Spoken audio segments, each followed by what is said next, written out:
Life can sometimes feel like a whirlwind.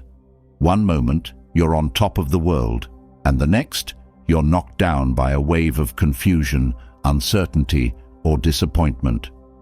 In those moments, we often wonder, what's the secret to staying steady, to moving forward even when the ground beneath us feels shaky? How do some people seem to carry a deep sense of peace and clarity, even amidst the storms of life? The answer lies in a few simple but powerful life lessons, lessons that, once learned, will forever shift your perspective. They come from the wisdom of Stoicism, a philosophy that has stood the test of time, teaching people how to find inner peace no matter the external circumstances. Picture this.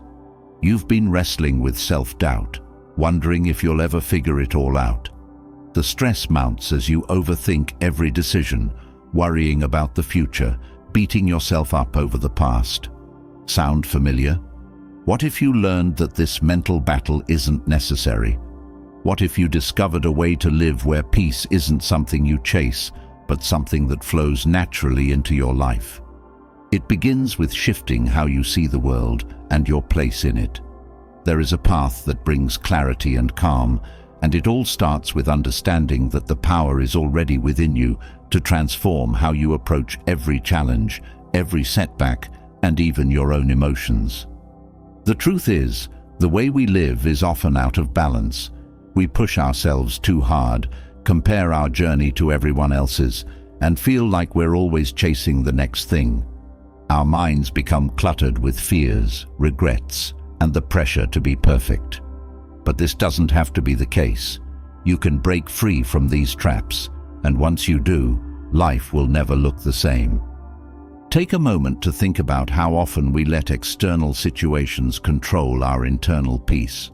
Whether it's the opinions of others, the pressure to succeed, or the fear of the unknown, we let these forces shape our actions, our moods, and ultimately, our happiness.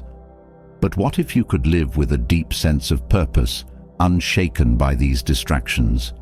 What if every day you felt calm and centered, regardless of what life throws your way? This transformation begins by understanding one of the most powerful truths. You are in control of your responses, not the events themselves. The Stoics teach that while you can't always control what happens around you, you have complete control over how you react. Once you grasp this, you no longer live at the mercy of external circumstances. This shift in mindset alone can set you on a path of freedom, helping you cultivate a life of purpose, resilience, and inner strength. Why do we suffer from overthinking? Because we constantly worry about things we cannot control. We agonize over what-ifs and create scenarios in our minds that may never even happen. But as you begin to practice letting go of what's beyond your reach, you'll notice a profound sense of relief wash over you. Peace doesn't come from controlling everything, but from focusing on what you can control: your thoughts, your actions, your attitude. Think about the times you've said yes when you should have said no. How often do we sacrifice our own well-being, our time, and our energy because we're afraid of disappointing others? Learning to protect your own energy and set boundaries isn't selfish, it's essential. Once you learn to value your peace over pleasing everyone, you open up the door to real freedom. Your time and energy are your most valuable resources, and only you can decide how to spend them. There's another trap many of us fall into: comparison. We look around and see others who seem to have it all figured out, and we feel like we're falling behind. But this constant comparison is a thief, robbing us of the joy that comes from our unique journey. Once you embrace the idea that your path is yours alone, that no one else's success or failure has anything to do with your own worth, you unlock a sense of contentment that nothing else can give. You stop chasing what others have and start appreciating where you are. And what about the fear of missing out? That nagging feeling that life is passing you by, that someone else is living a more exciting, more fulfilling life.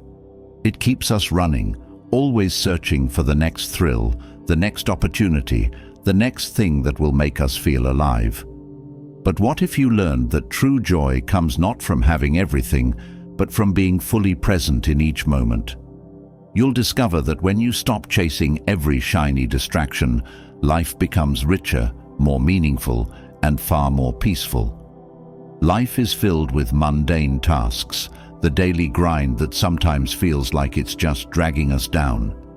But what if you could find purpose and meaning in those ordinary moments?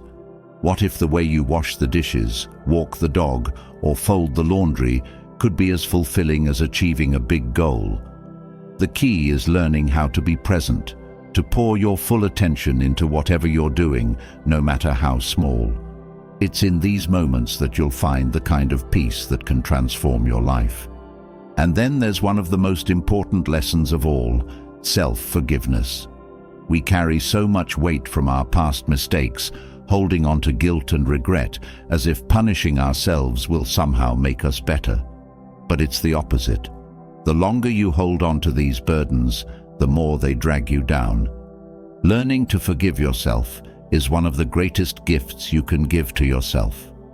When you finally let go of the past, you free up space for growth, for joy, and for new beginnings. At the same time, we must learn to let go of the impossible standard of perfection. Perfectionism is like a heavy chain, keeping you from moving forward because you're afraid of making mistakes. But here's a secret: life isn't perfect, and that's exactly what makes it beautiful. There's a Japanese philosophy called wabi-sabi that celebrates the beauty of imperfection, and once you embrace this mindset, you'll start to see the cracks and flaws in your life as what makes it truly unique and precious. Small changes, when made consistently, lead to massive transformations. You don't need to overhaul your life in one day. Focus on small habits, like waking up a little earlier to meditate, practicing gratitude every evening, or spending 5 minutes a day learning something new. These small actions compound over time, and before you know it, you'll look back and realize just how far you've come. Another powerful shift happens when you learn the art of saying no. How many times have you said yes to things that drained you, left you exhausted, or pulled you away from what truly matters? When you learn to say no, you're not just protecting your time, you're giving yourself the space to say yes to the things that light you up, that bring you closer to your purpose. And then there's uncertainty. It's the one thing we all have to live with, whether we like it or not. But instead of fearing the unknown, what if you could embrace it? The Stoics teach us that uncertainty is inevitable, but it doesn't have to bring anxiety. When you accept that life is unpredictable, you free yourself from the constant need to control. You learn to flow with life, adapting to whatever comes your way. As you read these lessons, you might feel a shift already starting. Maybe it's a sense of relief, knowing that you're not alone in this journey. Or maybe it's a spark of hope, a new perspective that offers a way out of the mental traps you've been caught in for so long. Whatever it is, trust it. These lessons are here to guide you toward a life that feels lighter, more peaceful, and deeply fulfilling. There is no destination, no final point where you've figured it all out. Life is a continuous process of learning and growth. But once you begin to apply these lessons, you'll notice a profound transformation within yourself. The way you see the world, the way you approach challenges, and the way you experience joy will all shift in ways you never thought possible. This isn't just about surviving life. It's about truly living it. So take these lessons to heart and get ready. You're about to embark on a journey of deep inner transformation, one that will change everything. Now that we've opened the door to what these life-changing lessons can do, let's take our first step deeper into the journey. There's one habit, one destructive force that has been quietly robbing us of peace, joy, and clarity for far too long. It's not something external, but rather a battle that happens inside the mind. Overthinking. This silent enemy sneaks in during moments of uncertainty, doubt, and fear, turning what should be simple choices or fleeting thoughts into an overwhelming flood of indecision and anxiety. Overthinking isn't harmless. It builds walls between us and the peace we so deeply crave. It's that relentless voice that questions everything, pulling us away from the present moment and dragging us into an endless loop of what-ifs. The more you think, the more entangled you become. And yet, we cling to it as if thinking harder will somehow solve our problems, but it never does. This habit doesn't provide clarity, it only increases doubt. The Stoics, wise philosophers of ancient times, understood this deeply. They knew that the mind, left unchecked, could spiral into chaos. Their teachings on overthinking are not just relevant today, they are essential. To the Stoics, overthinking was nothing more than wasted energy.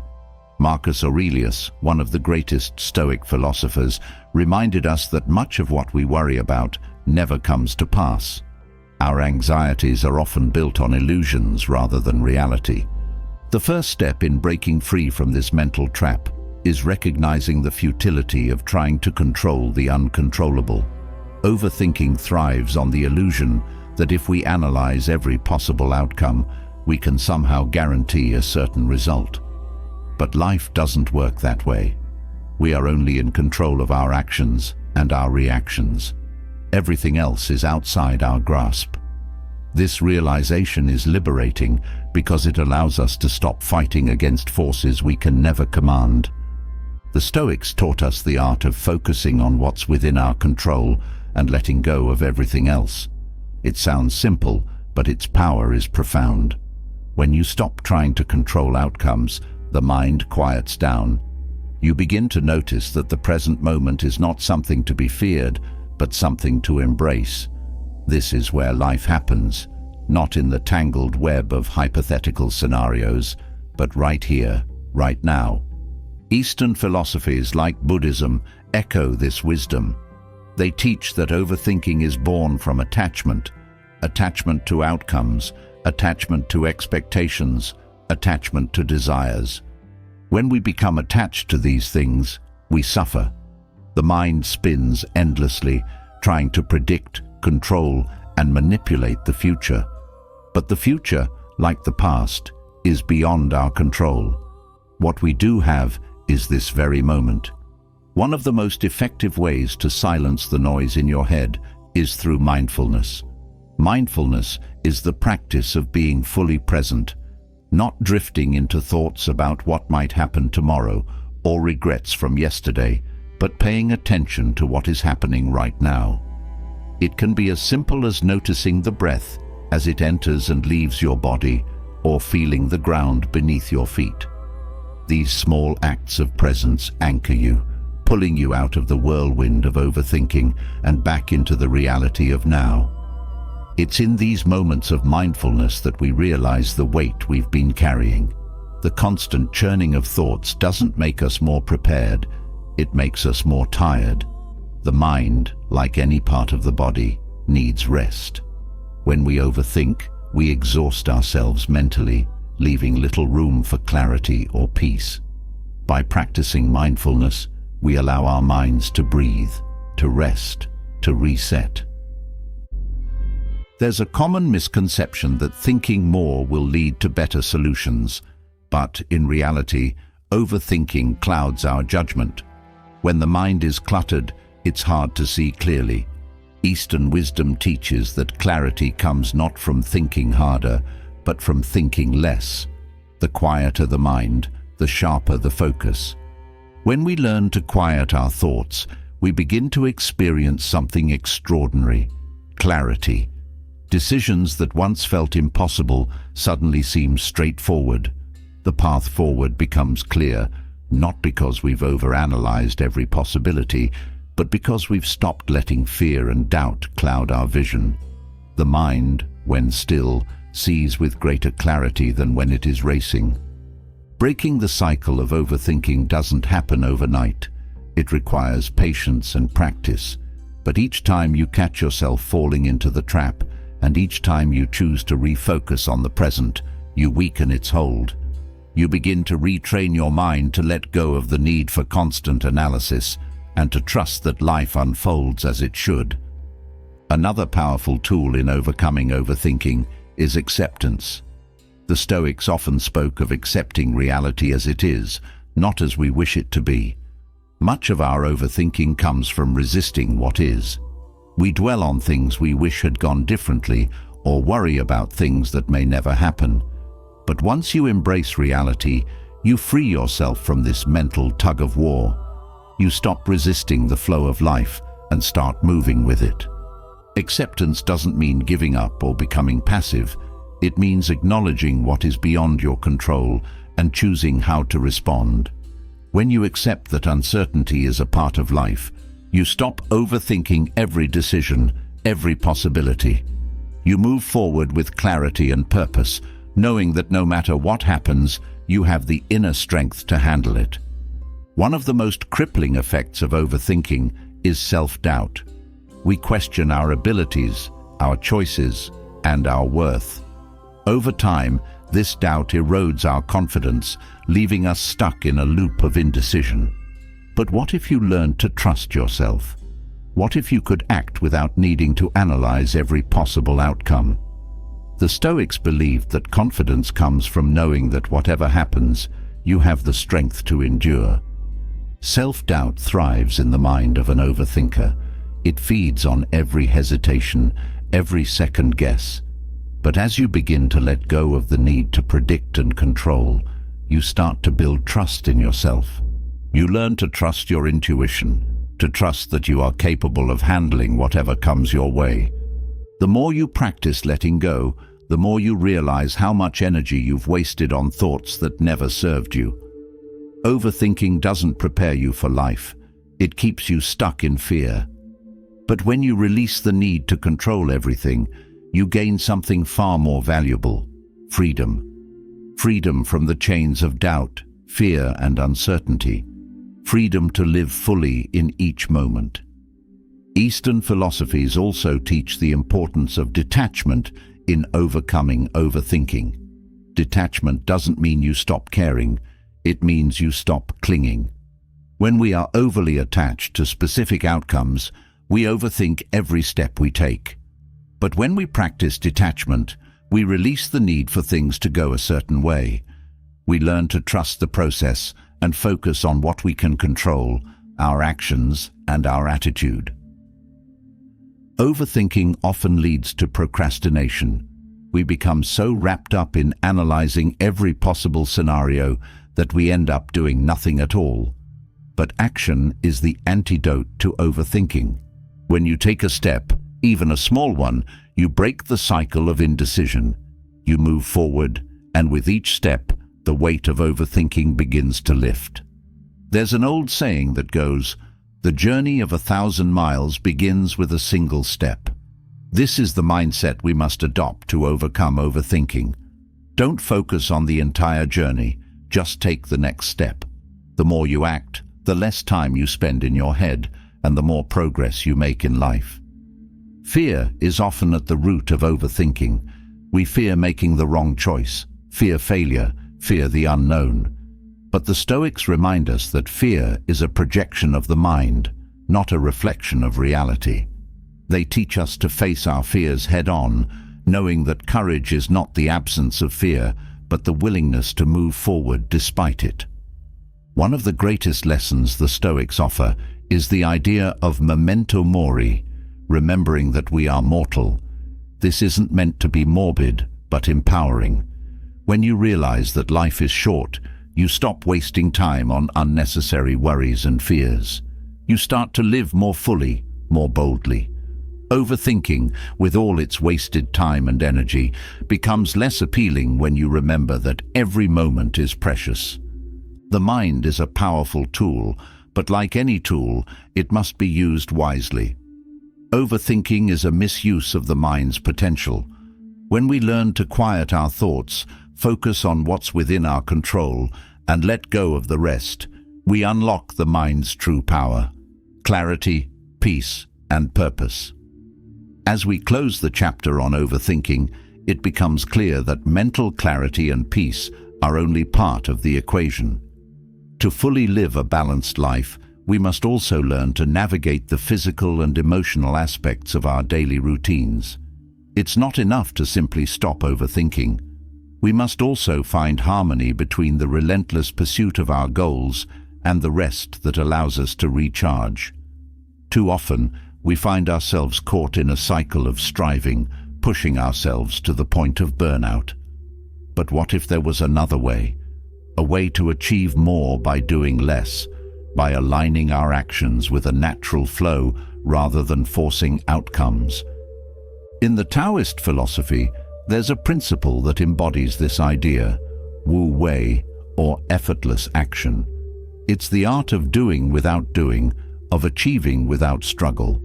This isn't about laziness or inaction, but rather about finding balance, learning to work with life's currents rather than against them. The Taoists teach that we can reach our goals without exhausting ourselves in the process, that we can find success not through relentless pushing, but by understanding when to act and when to rest. Our culture often glorifies hard work and ambition to the point that rest feels like a guilty pleasure, something to be earned only after we've pushed ourselves to the brink. But the truth is, rest is as essential as work. Without it, our productivity suffers, our creativity dries up, and we lose sight of why we're working so hard in the first place. The Taoist way reminds us that balance is key, that ambition and relaxation must exist in harmony for us to thrive. When we are constantly driven by the need to achieve, to always be busy, we miss the quiet moments where real insight and inspiration often arise. The Taoist concept of Wu Wei invites us to slow down and recognize that some of the best work happens when we stop trying so hard. By stepping back, we allow things to unfold naturally, without the strain of forcing an outcome. It's a gentle reminder that life doesn't always require us to be in control. Sometimes the best action is no action at all. This doesn't mean abandoning our ambitions. In fact, it's quite the opposite. By embracing balance, we become more aligned with our goals, working with greater focus and energy when it's time to work and fully resting when it's time to recharge. This balance creates a flow that allows us to move effortlessly between action and rest, ensuring we remain productive without sacrificing our well-being.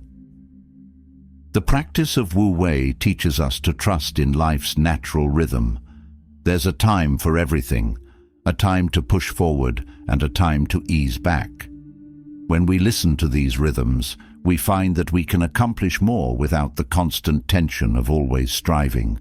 Our culture pushes us to believe that rest is wasted time, but Taoism shows us that rest is what fuels our best work.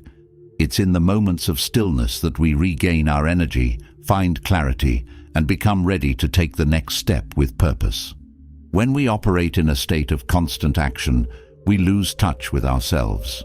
The more we push, the more we drain our reserves, until there's nothing left to give.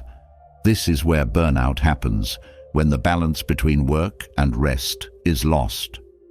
Taoism teaches that in order to sustain our efforts in the long run, we must be kind to ourselves, allowing for moments of quiet where we can reflect, recharge, and restore our energy. The principle of Wu Wei also encourages us to stop resisting the natural flow of life. Resistance creates friction, and friction leads to exhaustion.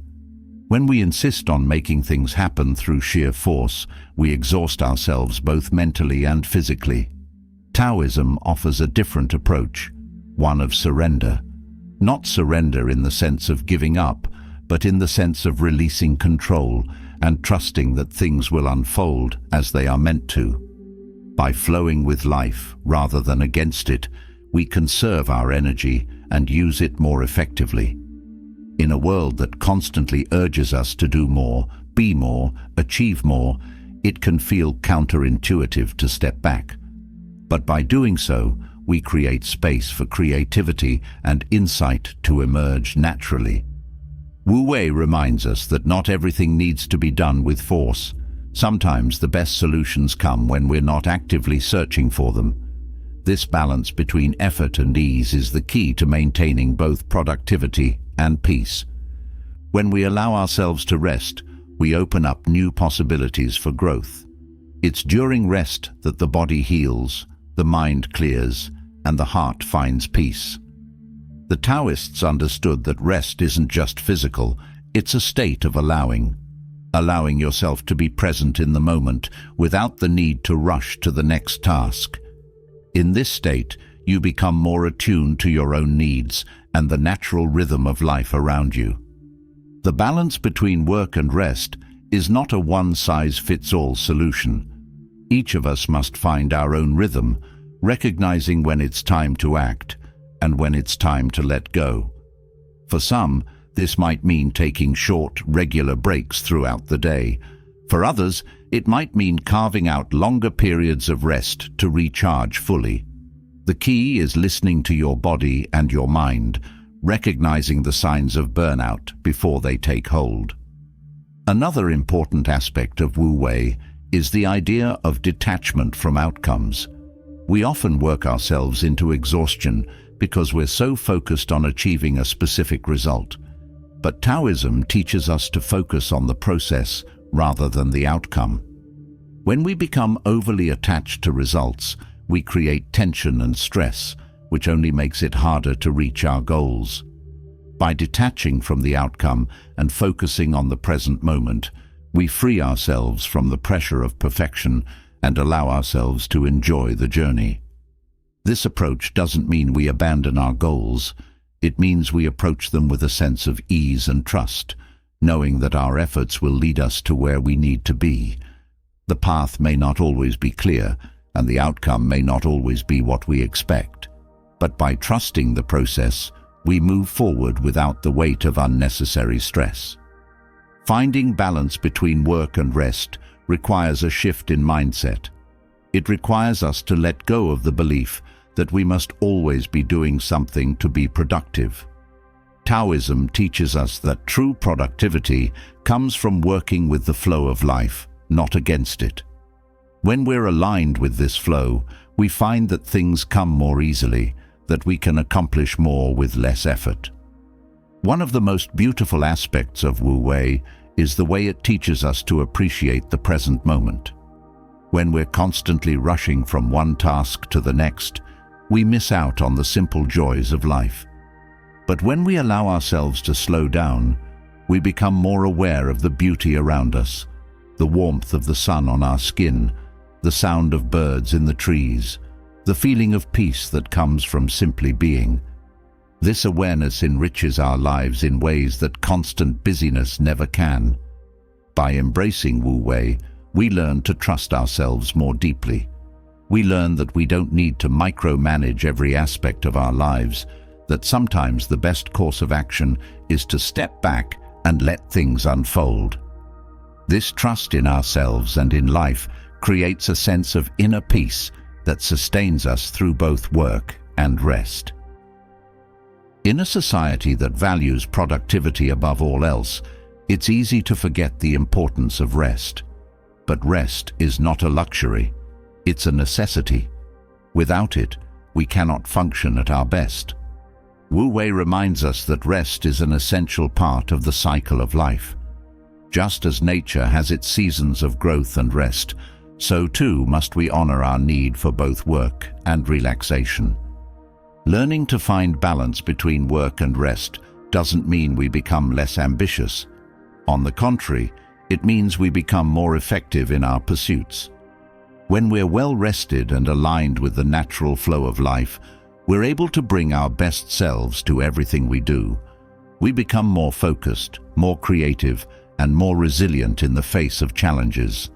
Taoism teaches that life is not a race to be won, but a journey to be experienced. When we let go of the need to rush through it, we find that the journey itself is filled with moments of joy, discovery, and peace. By balancing work and rest, we create space for these moments to unfold naturally, without the pressure of constant achievement. In embracing Wu Wei, we also learn the importance of patience. Not everything needs to be done immediately. Sometimes the best course of action is to wait, to allow things to develop in their own time. This patience allows us to act with greater clarity and purpose, rather than rushing into decisions out of fear or impatience. Finding balance between work and rest is not always easy. It requires us to unlearn the habits of constant striving and to cultivate a sense of trust in the natural flow of life. But when we do, we find that life becomes more harmonious, more fulfilling, and more peaceful. We are able to work with greater focus and energy, and rest with a sense of deep relaxation and contentment. The Taoists knew that life is not about doing more, but about doing what matters with intention and ease. By finding balance between work and rest, we align ourselves with this wisdom, creating a life that is not only productive, but also rich with meaning and joy. As we embrace the balance between work and rest, there's another key element that ensures our well-being remains intact: boundaries. Without boundaries, the harmony we seek between action and rest can quickly unravel. Boundaries are the invisible lines we draw to protect our energy, our peace, and our happiness. They are not about keeping people out, but about honoring ourselves and creating a life where we can thrive without constantly being drained by the demands of others or the pressures we place on ourselves. Boundaries are essential to maintaining the balance we've begun to cultivate. While balance helps us manage how we use our time, boundaries help us protect our emotional and mental resources. In a world that often pulls us in every direction, boundaries act as a shield, ensuring that we don't give away too much of ourselves. Without them, we risk becoming overwhelmed, burnt out, and disconnected from our own needs. Setting boundaries can feel uncomfortable at first. We're often conditioned to believe that saying no is selfish, or that prioritizing ourselves means we're neglecting others. But the truth is, when we don't set boundaries, we lose sight of our own value. We end up giving more than we have to offer, leaving us exhausted and unable to show up fully in any area of our lives. Boundaries are not about creating walls. They are about creating space for us to protect what matters most: our energy, our time, and our well-being. In relationships, boundaries play a crucial role in ensuring mutual respect and understanding. Without them, we can easily find ourselves overwhelmed by the expectations or needs of others.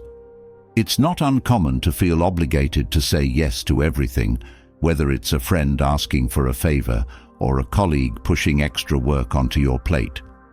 But constantly saying yes when you mean no is a recipe for resentment and burnout. Setting boundaries allows us to engage with others from a place of authenticity, ensuring that our relationships are built on mutual respect rather than obligation. At work, boundaries are equally important. In a culture that glorifies busyness, it's easy to feel pressured to take on more than we can handle. We stay late, respond to emails during dinner, and sacrifice our personal time in the name of productivity. But work without boundaries leads to exhaustion. It blurs the line between personal and professional life, leaving little room for rest or recovery. By setting clear boundaries at work, whether that means shutting off your phone after hours or delegating tasks that aren't yours to handle, you create space to recharge and come back to work with renewed energy and focus. Self-care is another area where boundaries are essential. Too often, we push self-care to the bottom of our to-do list, feeling guilty for taking time for ourselves. But without boundaries, we risk neglecting our own needs. Self-care isn't a luxury, it's a necessity.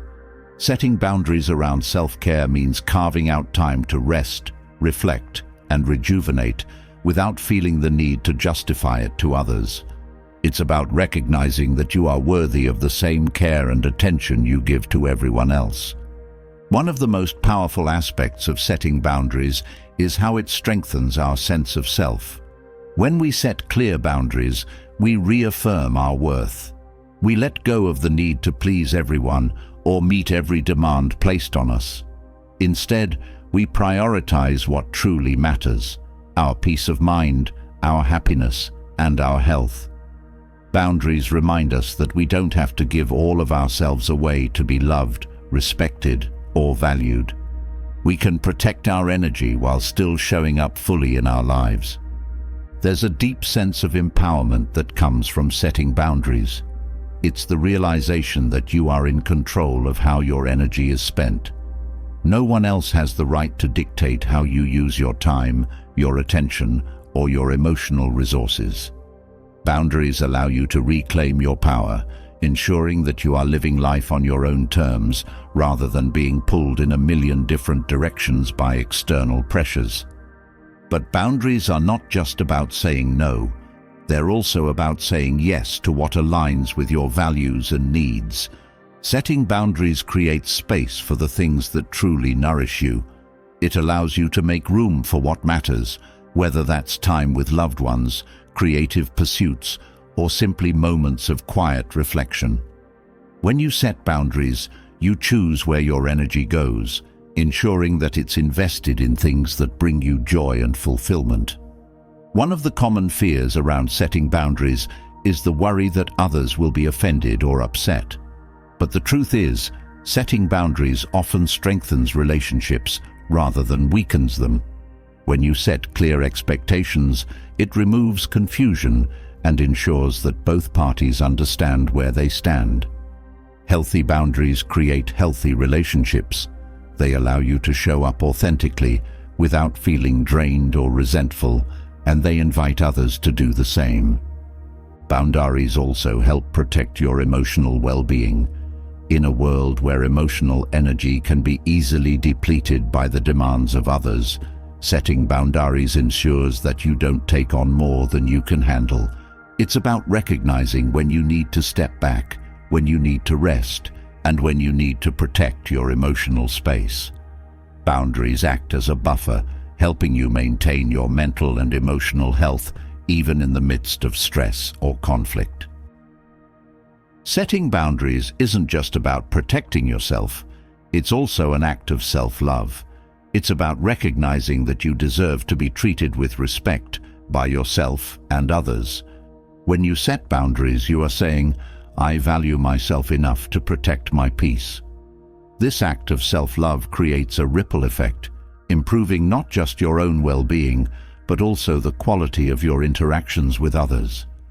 Boundaries also play a crucial role in preventing burnout. Without boundaries, we are constantly giving, constantly doing, without ever taking time to replenish our energy. Burnout doesn't just happen overnight. It's the result of weeks, months, or even years of neglecting our own needs. By setting boundaries, we create space for rest and recovery, ensuring that we don't reach a point of exhaustion before taking action to care for ourselves. It's important to remember that boundaries are not fixed. They can evolve as your needs and circumstances change. What worked for you a year ago may no longer serve you now.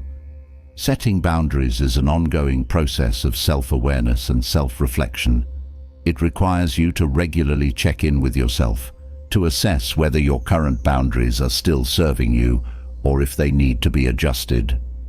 Flexibility is key when it comes to maintaining boundaries that support your well-being. There's also a misconception that boundaries are rigid or inflexible, but healthy boundaries are anything but. They are dynamic, adaptable to different situations and relationships. Setting boundaries doesn't mean shutting people out or being unwilling to compromise. It means knowing your limits and communicating them clearly. Boundaries are about creating space for healthy interactions, not building walls between yourself and others. Boundaries also allow you to stay focused on your priorities. When you're clear about what you will and won't accept, you free up mental space to focus on what truly matters. Without boundaries, your energy is scattered, constantly being pulled in different directions by the needs and demands of others. But with boundaries in place, you can direct your energy toward your goals, your passions, and your well-being. Another key aspect of setting boundaries is learning to communicate them effectively.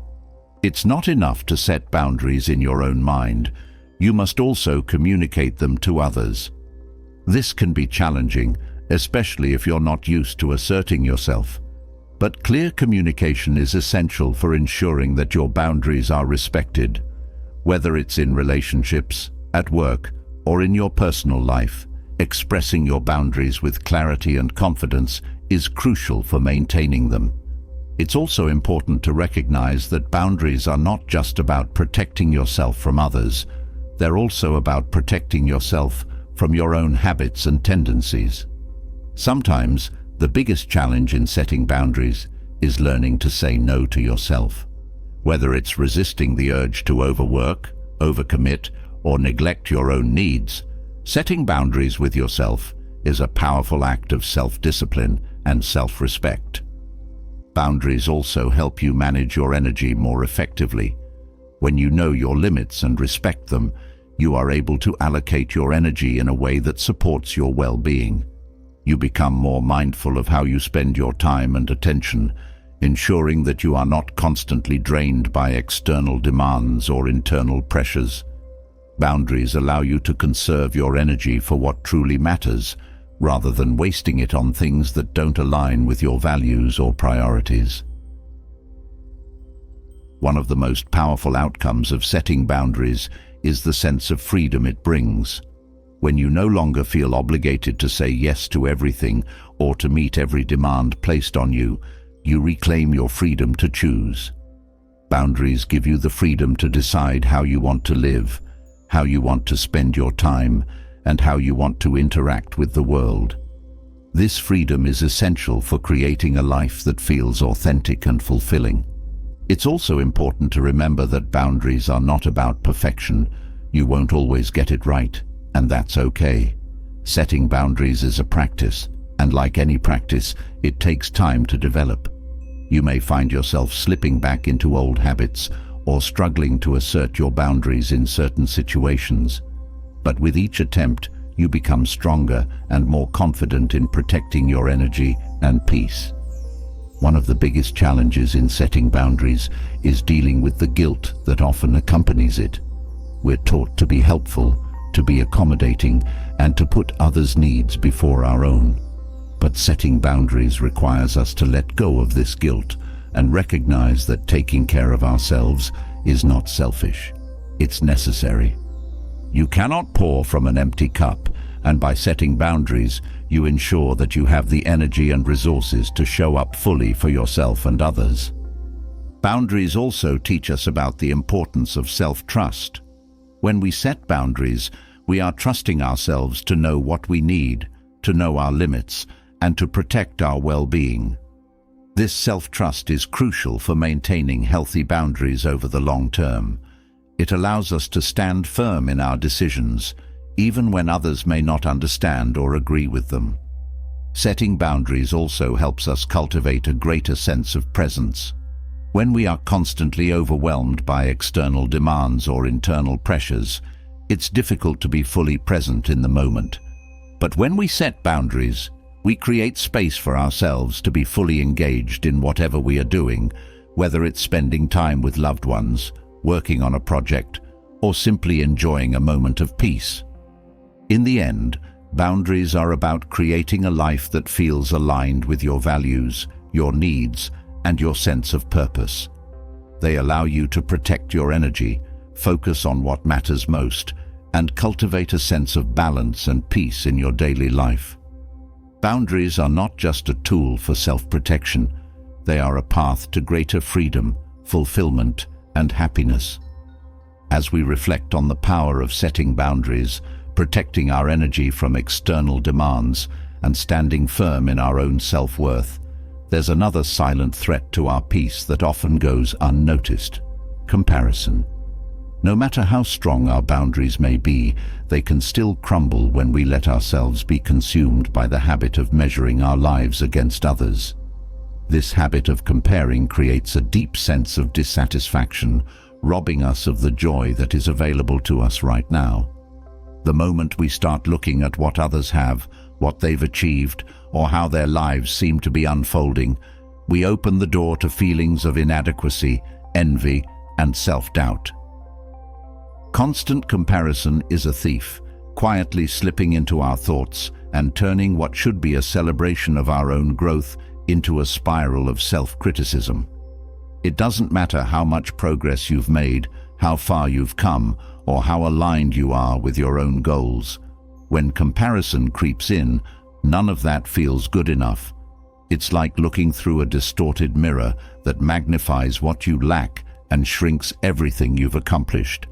This is the trap that so many of us fall into, and it's one that steals more than just joy.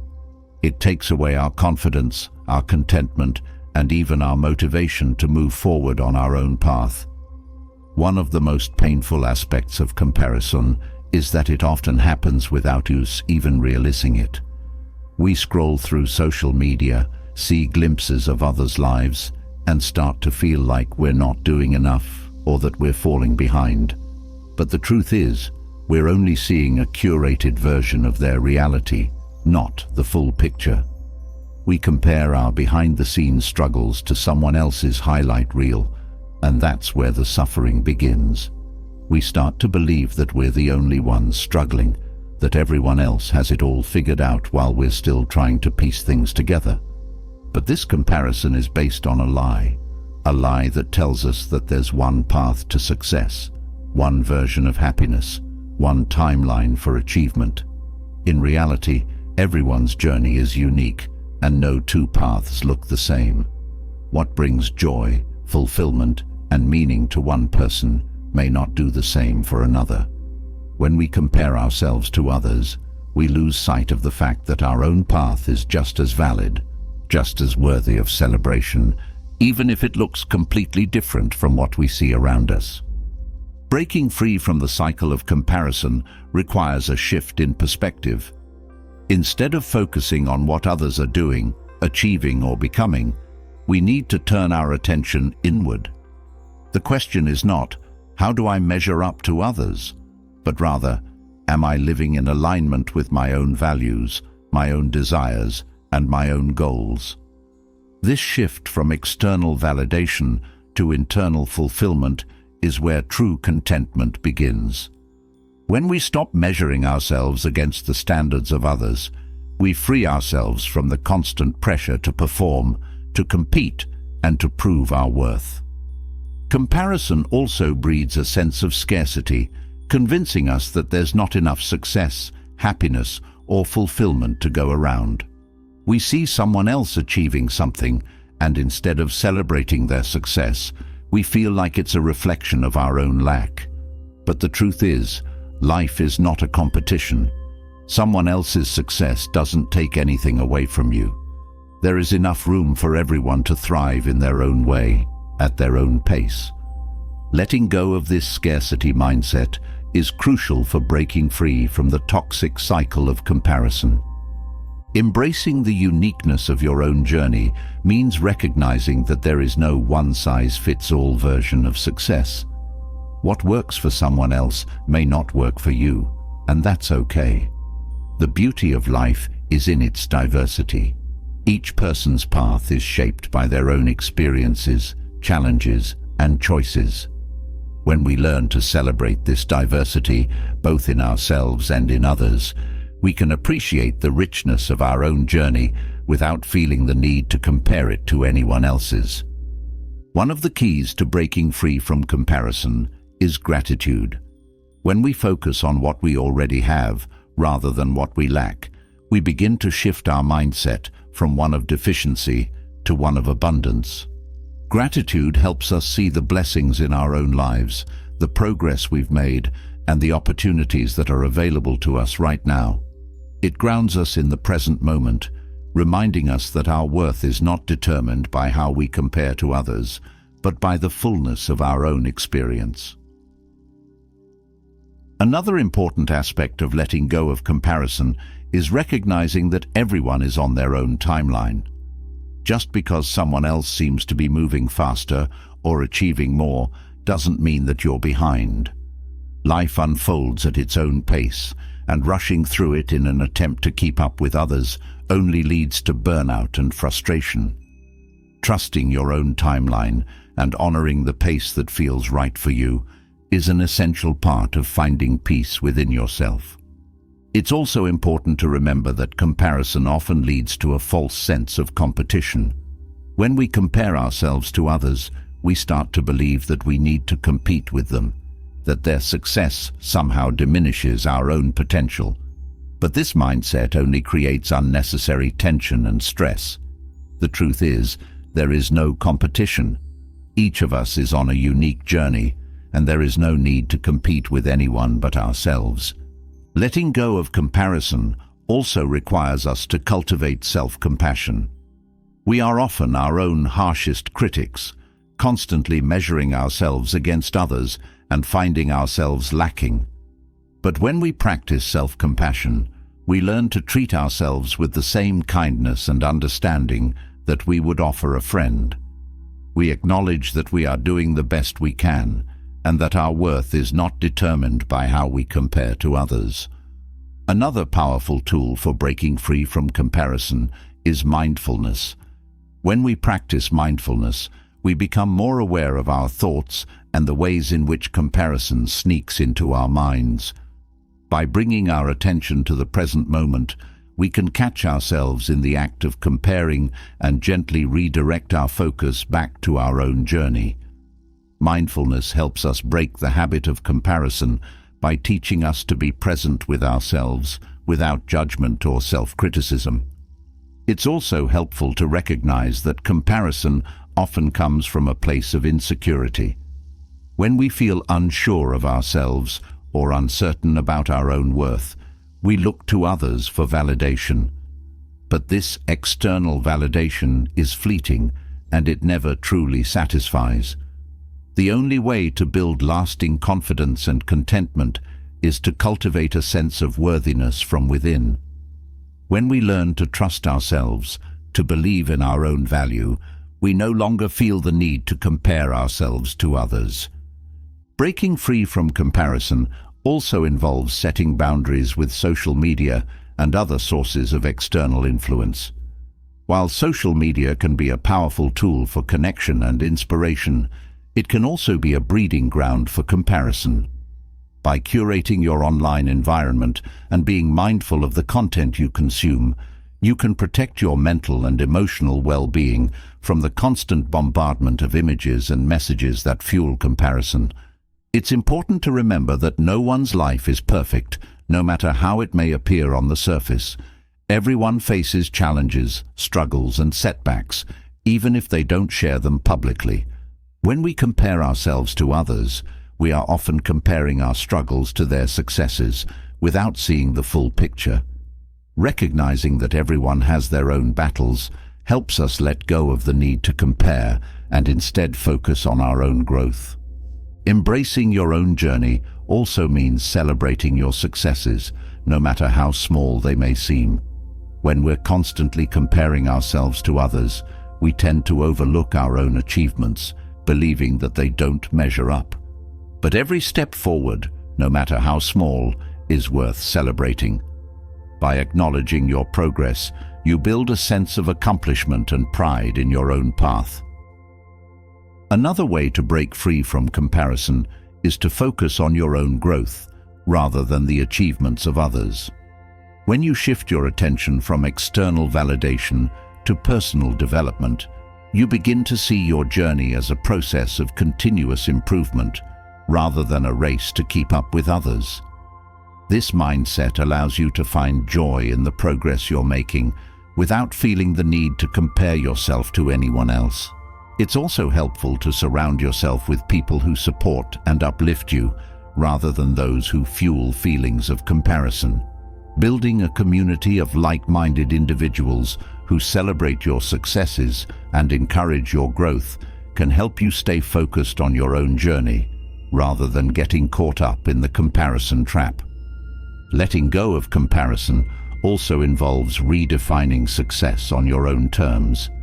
Society often imposes narrow definitions of success, based on wealth, status, or external achievements. But true success is personal and subjective. It's about living in alignment with your values, pursuing your passions, and finding fulfillment in the present moment. When you define success for yourself, you free yourself from the pressure to measure up to others' standards. It's important to remember that your worth is not determined by your achievements or how you compare to others. You are worthy simply because you exist, and no amount of external validation or comparison can change that. When you internalize this truth, you begin to see that there is no need to compare yourself to others, because your worth is already inherent and unshakable. Breaking free from comparison also requires us to practice gratitude for our unique journey. Each of us has our own path, shaped by our experiences, challenges, and choices. By cultivating gratitude for your own journey, you begin to appreciate the richness of your life, rather than focusing on what others have. Comparison often leads to feelings of jealousy and resentment, which only serve to create more suffering. But when we let go of comparison and embrace our own journey, we can find joy in the successes of others, knowing that their achievements do not diminish our own potential. Ultimately, breaking free from comparison is about reclaiming your power. When you stop comparing yourself to others, you take back control of your own happiness and fulfillment. You no longer allow external influences to dictate how you feel about yourself, and you begin to live in alignment with your own values and desires. As we step away from the constant habit of comparison, it becomes easier to embrace the richness of our own journey. But there's another modern struggle that quietly chips away at our sense of contentment: the fear of missing out, or FOMO. Even when we free ourselves from the pressure of comparing our lives to others, there's often a lingering sense that we're not doing enough, seeing enough, or experiencing enough. This subtle anxiety keeps us from fully appreciating the present, leaving us feeling like there's always something more we should be chasing. FOMO has a way of creeping in, whispering that if we don't take every opportunity, attend every event, or say yes to every possibility, we're somehow falling behind. It convinces us that life is happening somewhere else, that there's always something better we could be doing, somewhere more exciting we could be, or someone we could be connecting with. This constant chase for the next thing robs us of the joy and peace that come from simply being where we are, fully engaged in the moment in front of us. Both Stoic and Buddhist philosophies offer profound wisdom for overcoming this sense of lack and helping us find contentment in the here and now. The Stoics believed that much of our suffering comes from our attachment to things outside of our control. FOMO is no different. When we're constantly looking outward, grasping for experiences or opportunities that we think will bring us happiness, we forget that the only thing we truly have control over is how we choose to engage with the present. This desire to experience everything often leads to restlessness, making it impossible to feel satisfied with where we are. Buddhist teachings similarly remind us that attachment is the root of suffering. FOMO is, at its core, an attachment to the idea that we must experience everything in order to be fulfilled. But when we chase after every opportunity or feel anxious about missing out, we miss the beauty of the present moment. We're so focused on what we might be missing that we overlook what's right in front of us. This is where mindfulness becomes a powerful tool. By training our minds to be fully present, we can break free from the fear of missing out and find contentment in the here and now. Being truly present means letting go of the constant mental chatter that tells us we should be somewhere else, doing something different. It means embracing the moment we're in, no matter how simple or ordinary it might seem. FOMO thrives on the belief that something better is always just out of reach, but when we're present, we realize that the present moment is enough. We no longer feel the need to chase after every opportunity because we're deeply connected to the experience we're having right now. One of the challenges of overcoming FOMO is that we live in a world that constantly bombards us with options and possibilities. Social media, in particular, fuels this fear by showing us a curated version of other people's lives, highlighting all the experiences we're supposedly missing out on. But the truth is, no one can do everything or be everywhere. Life is about choices, and by choosing to be fully present in the moment we're in, we stop being paralyzed by the illusion that we need to be doing more. The Stoics teach us that contentment comes from within, not from external experiences or accomplishments. When we internalize this lesson, we stop seeking fulfillment in every new event or opportunity that comes our way. Instead, we learn to appreciate what we already have. The fear of missing out is a distraction, pulling our attention away from the richness of our current experience and leaving us constantly hungry for more. But by shifting our focus inward and grounding ourselves in the present, we can find a sense of peace that no external event or opportunity can provide. Another important aspect of overcoming FOMO is recognizing that life is not about accumulation. We often treat experiences like trophies, collecting them in an effort to feel more accomplished or fulfilled. But life isn't a race to collect the most experiences. True fulfillment comes from depth, not breadth. It's about fully engaging with the experiences we do have, rather than constantly seeking out new ones. When we stop trying to do everything, we create space for the experiences that truly matter to sink in and leave a lasting impact. Both Stoic and Buddhist teachings emphasize the importance of accepting what is, rather than constantly striving for what could be.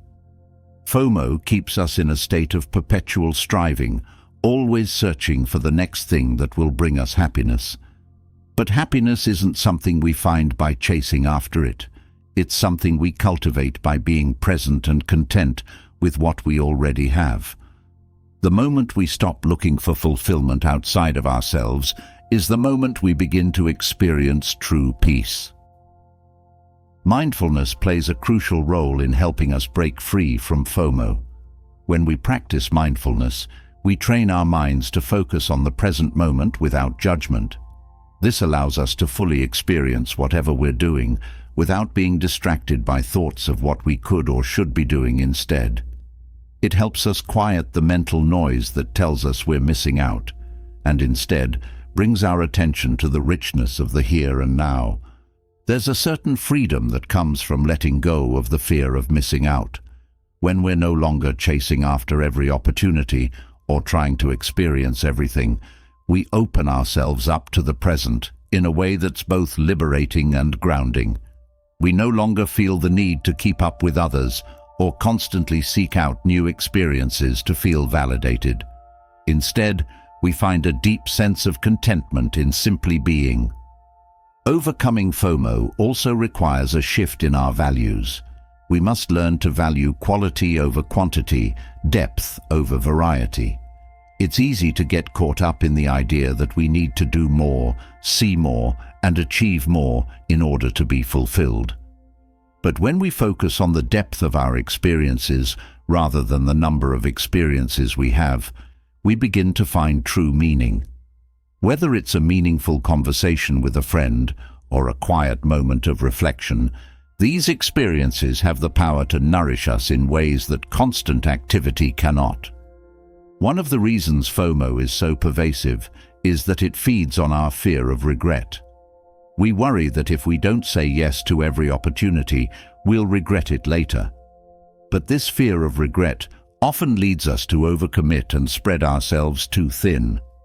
By learning to trust that the present moment is exactly where we're meant to be, we can release the fear of missing out and embrace the choices we make without second-guessing them. Both Stoicism and Buddhism teach the importance of letting go of attachment to outcomes. FOMO is rooted in the desire to control outcomes, to ensure that we're always making the right choice, attending the right event, or seizing the best opportunity. But the truth is, We can't control everything. Life is unpredictable, and trying to chase every opportunity only leads to stress and exhaustion. By letting go of the need to control outcomes, we free ourselves to fully engage with whatever is happening in the present. When we stop chasing after every experience, we also begin to cultivate a sense of trust in the flow of life. We trust that we don't need to do everything or be everywhere in order to live a meaningful life. We trust that the experiences we do have are enough, and that we are enough. This trust allows us to release the anxiety that comes with FOMO and to fully immerse ourselves in the present without worrying about what we might be missing. Another powerful lesson from Stoic and Buddhist teachings is that fulfillment doesn't come from external experiences. It comes from within. No matter how many events we attend or opportunities we seize, true peace and happiness come from our internal state of being. When we cultivate inner peace through mindfulness and presence, we no longer feel the need to constantly seek out new experiences to fill a void. We realize that everything we need is already within us. FOMO often leads us to overcommit, saying yes to things out of fear of missing out, rather than because they align with our values or desires. But when we learn to say no to the things that don't serve us, we create space for the things that truly matter. We stop filling our lives with distractions and begin to focus on what brings us joy, meaning, and fulfillment. One of the most profound aspects of overcoming FOMO is that it allows us to slow down. When we're no longer rushing from one experience to the next, we have the time and space to savor life's simple pleasures. Whether it's a quiet morning with a cup of coffee or a deep conversation with a loved one, these moments become rich with meaning when we're fully present for them. Slowing down allows us to reconnect with ourselves and the world around us in a way that constant busyness cannot. It's important to remember that we can't be everywhere or do everything, and that's okay. Life is not about quantity, it's about quality.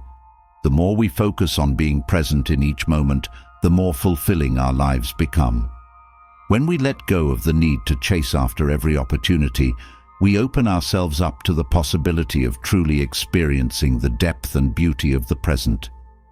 Letting go of FOMO doesn't mean we stop pursuing new experiences altogether.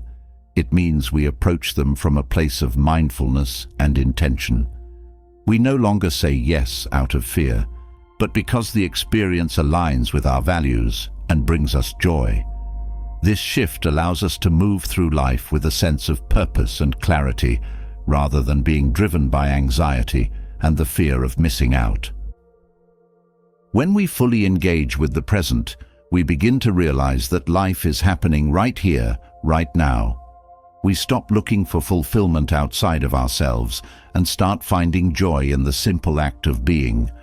Whether it's enjoying a quiet moment alone or sharing laughter with friends, these experiences become more meaningful when we're fully present for them.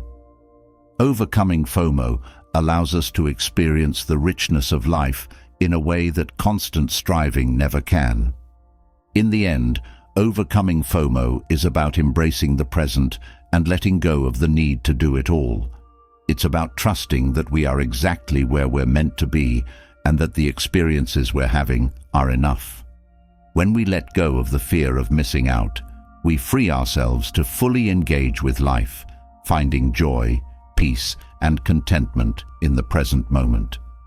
As we step away from the constant need to chase after every experience and learn to be truly present in the here and now, a new realization unfolds. Life's true richness is often found not in grand moments or extraordinary events, but in the quiet simplicity of our daily lives. The Zen philosophy offers a profound lesson in this.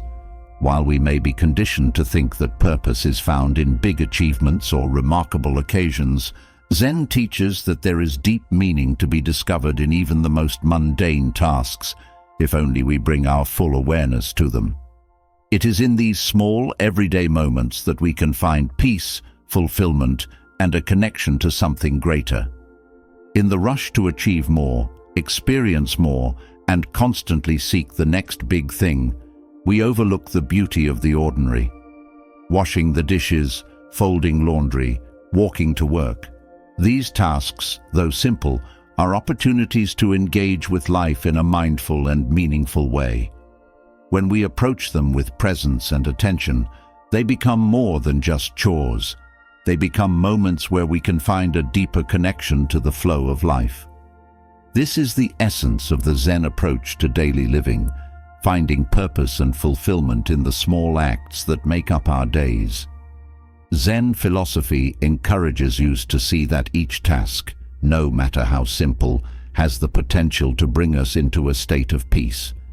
The key is mindfulness, being fully present in whatever we are doing, without distraction or judgment. When we engage with life in this way, we begin to see that every action has its own value, no matter how mundane it may seem. It is not about rushing through the task to get to the next thing, but about fully experiencing the task itself, allowing it to center and ground us. One of the greatest misconceptions about purpose is that it is something to be found in grand achievements or life-changing moments.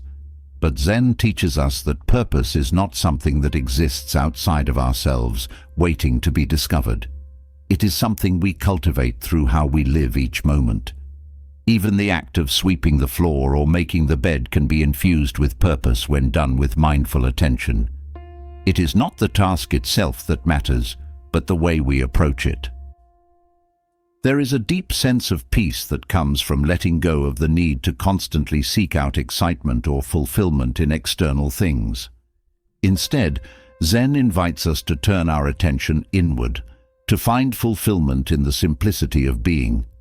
This shift in perspective allows us to see that the beauty and purpose we seek are already present in our daily lives, waiting for us to notice them. By bringing mindfulness to the present moment, we transform ordinary tasks into opportunities for stillness and reflection. Zen practice teaches us that the present moment is all we have. When we are fully engaged in the present, we stop longing for something more because we realize that the moment we are in is enough. Whether we are washing dishes or sitting in traffic, we can find peace by simply being present. The mundane becomes a doorway to mindfulness, and mindfulness becomes a path to contentment. When we let go of the need for constant stimulation, we begin to appreciate the quiet rhythm of daily life. One of the ways Zen helps us find purpose in the mundane is by encouraging us to let go of the need for perfection. In our modern world, we are often driven by the desire to do things perfectly, to achieve a certain standard of success, even in the smallest of tasks. But Zen teaches that it is not about doing things perfectly, it is about doing them with presence. Whether we make mistakes or things don't go as planned, it doesn't matter. What matters is that we show up fully, bringing our attention and care to whatever we are doing. When we stop rushing through our days, we begin to notice the small details that bring life into focus. The warmth of sunlight streaming through a window, the sound of leaves rustling in the wind, the feel of water as it flows over our hands while washing dishes. These are the moments that connect us to the present. Zen invites us to experience these details with gratitude, to slow down enough to truly see and appreciate the world around us. In doing so, we realize that life is not happening somewhere else. It is happening here, in these simple, quiet moments. Finding purpose in the mundane also requires a shift in how we view productivity. We are often conditioned to believe that productivity means getting as much done as possible, as quickly as possible. But Zen offers a different perspective. True productivity is not about how much we accomplish. It is about how present we are in each moment. When we focus on being fully engaged in whatever task we are doing, we naturally become more efficient and effective because our attention is not divided. We are fully immersed in the task at hand. There is also a sense of liberation that comes from embracing the mundane. When we let go of the pressure to constantly do more, be more, or achieve more, we free ourselves from the burden of always striving. Zen teaches us that there is no need to chase after some idealized version of life. The life we are living right now, with all its simplicity and imperfections, is enough. This acceptance allows us to experience a sense of contentment that is not dependent on external achievements or circumstances. Another key aspect of the Zen approach to daily life is the idea of beginner's mind. This concept encourages us to approach each task, no matter how familiar, with the openness and curiosity of someone encountering it for the first time. When we adopt a beginner's mind, we let go of the assumption that we already know everything about a task, and we become open to seeing it in a new way. This allows us to find fresh meaning in even the most repetitive or mundane activities. By bringing mindfulness to our daily tasks, we also cultivate a deeper connection to ourselves. When we are fully present in the moment, we become more aware of our own thoughts, feelings, and physical sensations. This self-awareness helps us develop a greater sense of inner peace because we are no longer running on autopilot. We are actively engaging with our own experience, noticing how we feel, and responding with care and compassion. Zen also teaches us that there is no separation between our inner and outer lives. The way we approach our daily tasks reflects the way we approach life as a whole. When we bring mindfulness and presence to even the smallest actions, we begin to cultivate a sense of peace and clarity that permeates every aspect of our lives. The simple act of folding laundry can become a meditation, a way to quiet the mind and connect with the present moment. In this way, the mundane tasks of daily life become opportunities for personal growth and spiritual practice. Zen reminds us that enlightenment is not found in some distant mystical experience. It is found in the everyday moments of our lives. When we approach life with mindfulness, we begin to see that every action, no matter how small, is an opportunity to practice presence and cultivate peace. One of the most profound lessons from Zen is that life itself is a process, not a destination. We are not working towards some final goal where everything will be perfect. Instead, we are continually unfolding, growing, and evolving. The mundane tasks of daily life are part of this process. They are not obstacles to be overcome or distractions from our true purpose. They are our purpose. Each task is an opportunity to engage with life fully, to be present with what is happening right now. Zen also encourages us to embrace the impermanence of life. Everything is constantly changing, and nothing stays the same for long. This includes the tasks we do every day. When we approach each moment with the awareness that it is fleeting, we begin to appreciate it more deeply. We realize that even the most mundane activities are part of the ebb and flow of life, and that each moment is unique, never to be repeated. When we find purpose in the mundane, we also begin to cultivate a sense of gratitude for the simple things in life. We stop taking the small moments for granted and start seeing them as gifts. Whether it's the smell of fresh coffee in the morning or the feel of warm clothes straight from the dryer, these small pleasures bring richness to our daily lives. Zen teaches us to appreciate these moments fully without longing for something more or different. Another important aspect of the Zen approach to daily life is the practice of letting go. We often carry with us the weight of expectations, judgments, and the desire for things to be a certain way.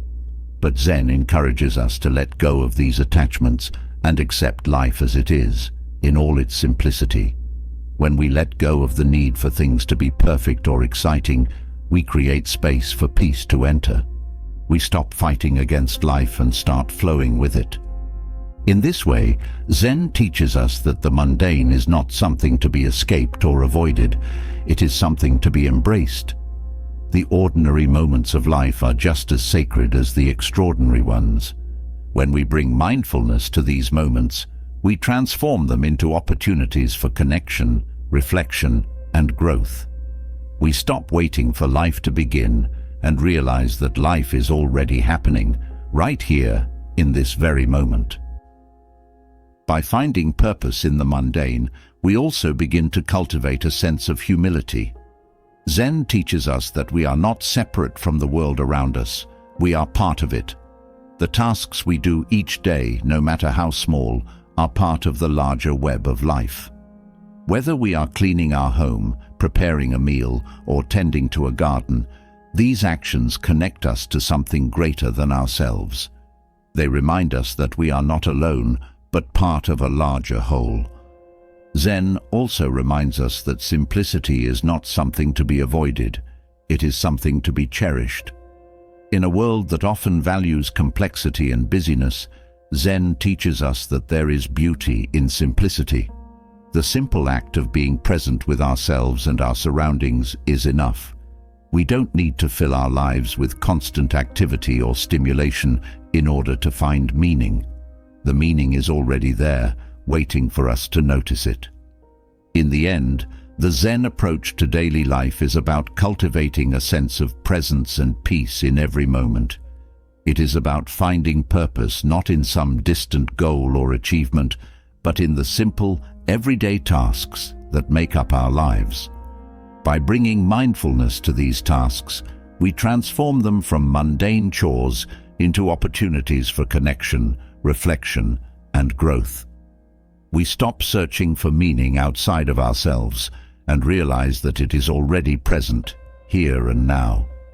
As we've explored the peace and purpose found in everyday moments through mindfulness, there's another layer to living fully in the present: the ability to forgive ourselves. Too often, we carry the weight of past mistakes and regrets, allowing them to shape our lives in ways that hold us back. The act of self-forgiveness is not just an exercise in letting go of the past. It is a vital step toward growth, clarity, and inner peace.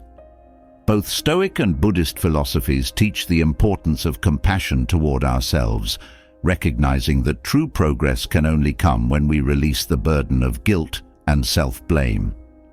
Carrying the weight of past mistakes keeps us trapped in a cycle of self-criticism and shame. We replay old decisions, wondering how things could have been different, how we might have avoided certain outcomes. This constant rumination drains our energy, preventing us from moving forward. Forgiving yourself is not about denying what happened or pretending mistakes weren't made. Instead, it is about acknowledging them, accepting that you did the best you could with the knowledge and resources you had at the time, and choosing to release the hold they have on you. When we fail to forgive ourselves, we live with a sense of unworthiness, always feeling like we need to prove something to make up for our past. But this mindset is a barrier to growth. Both Stoicism and Buddhism teach us that we cannot change the past, but we have complete control over how we respond to it. By forgiving ourselves, we reclaim the power to shape our future. We stop letting our past define us and instead focus on how we can learn and grow from it. Self-forgiveness is a courageous act of self-compassion. It requires us to look at ourselves with kindness rather than judgment, to understand that making mistakes is part of being human. The Stoics often spoke of the importance of accepting what is, rather than dwelling on what could have been. This acceptance applies not only to external events, but also to our own actions. By accepting that we are imperfect and fallible, we open the door to true growth. Buddhist compassion practices emphasize the importance of loving kindness toward oneself. Just as we extend compassion to others when they struggle, we must also extend it to ourselves. This means recognizing that we are not alone in our mistakes. Everyone makes them. When we practice self-compassion, we stop isolating ourselves with shame and begin to see our shared humanity.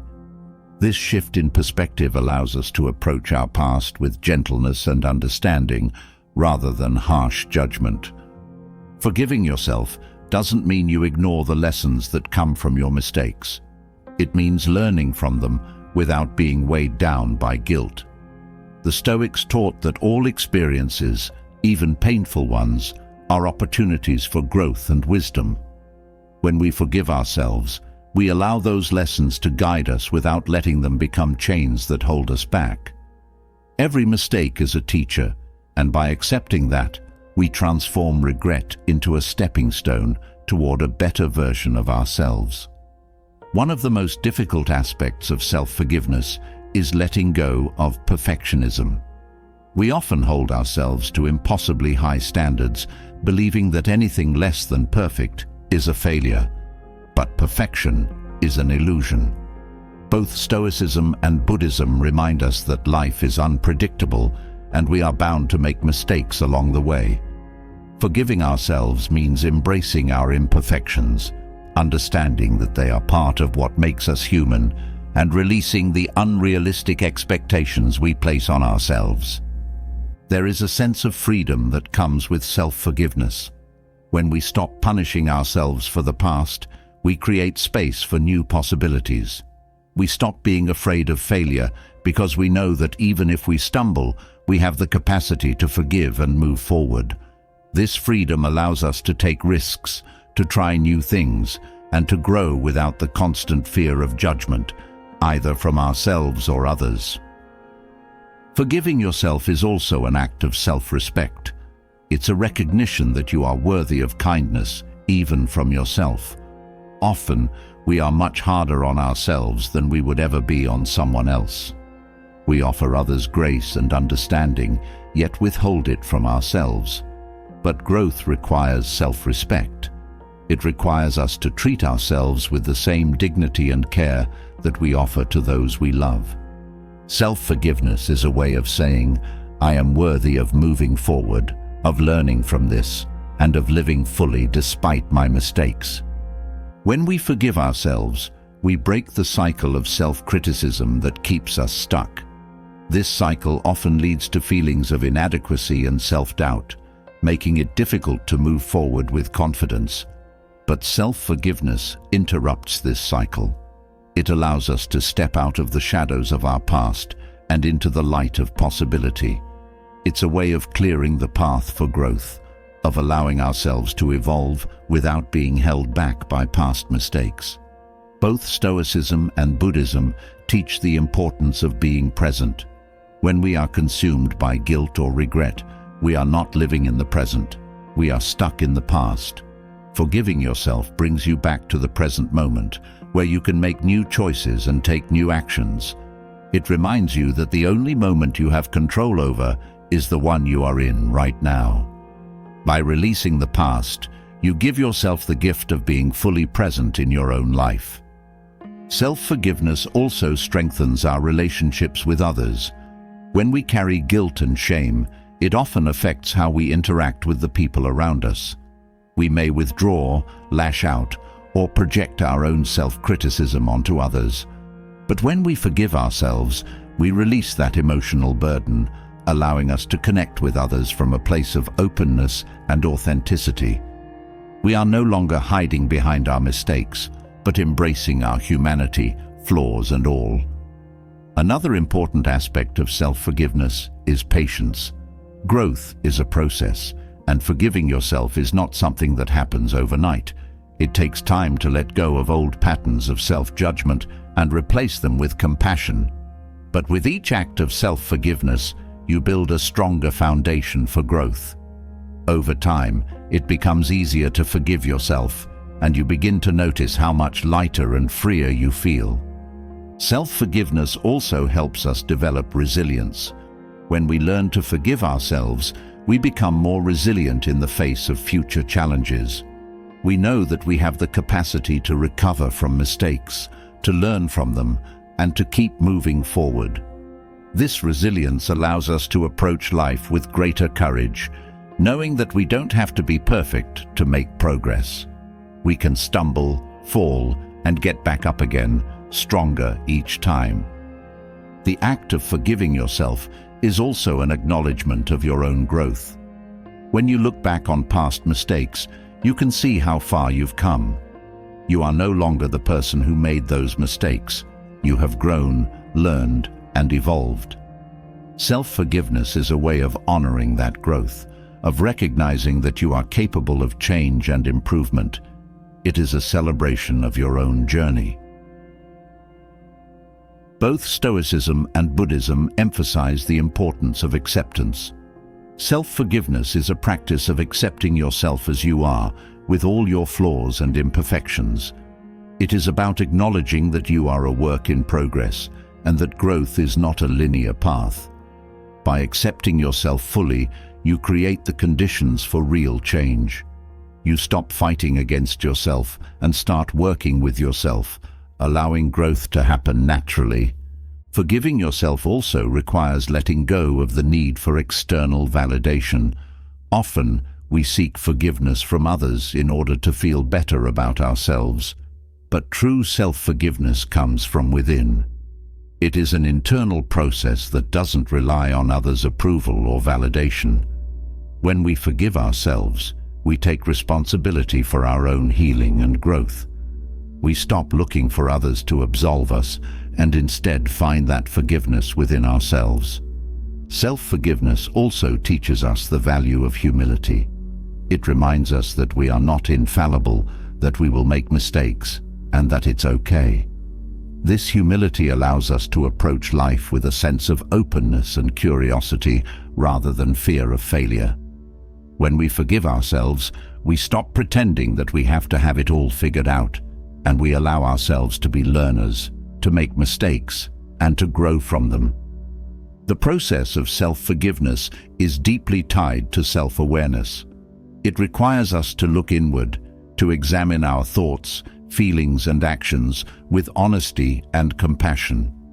This self-reflection is essential for growth because it allows us to understand why we made certain choices and how we can make different ones in the future. Self-forgiveness is not about avoiding responsibility. It is about taking responsibility in a way that promotes growth rather than self-punishment. When we forgive ourselves, we also release the need for control. We stop trying to control the narrative of our lives, to make everything perfect, and to avoid all mistakes. Instead, we allow life to unfold as it does, knowing that we have the strength to handle whatever comes our way. This release of control is freeing because it allows us to live more fully, without the constant fear of making a mistake or doing something wrong.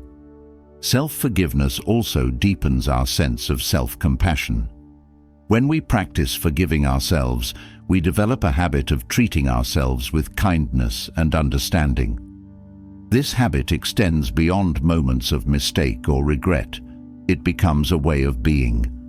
We learn to be gentle with ourselves in all aspects of life, recognizing that we are worthy of love and care, even when we fall short of our own expectations. Forgiving yourself also helps you cultivate a sense of inner peace. When we carry guilt and shame, it creates a sense of inner turmoil, a constant feeling of unrest. But when we forgive ourselves, we release that turmoil and create space for peace. We stop battling with ourselves and instead find a sense of calm and acceptance. This inner peace allows us to move through life with greater ease and clarity. In the end, self-forgiveness is about choosing to move forward. It is about recognizing that while we cannot change the past, we have the power to shape the future. It is about releasing the weight of guilt and regret so that we can walk more lightly through life with a sense of possibility and hope. By forgiving yourself, you give yourself the gift of freedom, the freedom to grow, to evolve, and to become the person you are meant to be. As we step further into the journey of self-forgiveness and acceptance, there is another layer of growth that opens up, a shift from the pursuit of perfection to the embrace of imperfection. In a world that constantly pushes us to achieve more, be more, and strive for flawlessness, the pressure to be perfect can feel overwhelming. But perfection is an illusion, and the chase for it often leaves us feeling exhausted and unfulfilled. It's here that the Japanese philosophy of wabi-sabi offers a refreshing and transformative perspective, one that invites us to find beauty and joy in imperfection. Wabi-sabi teaches that imperfection is not something to be avoided or hidden, but rather something to be appreciated and even celebrated. This mindset stands in stark contrast to the perfectionism that many of us have been conditioned to pursue.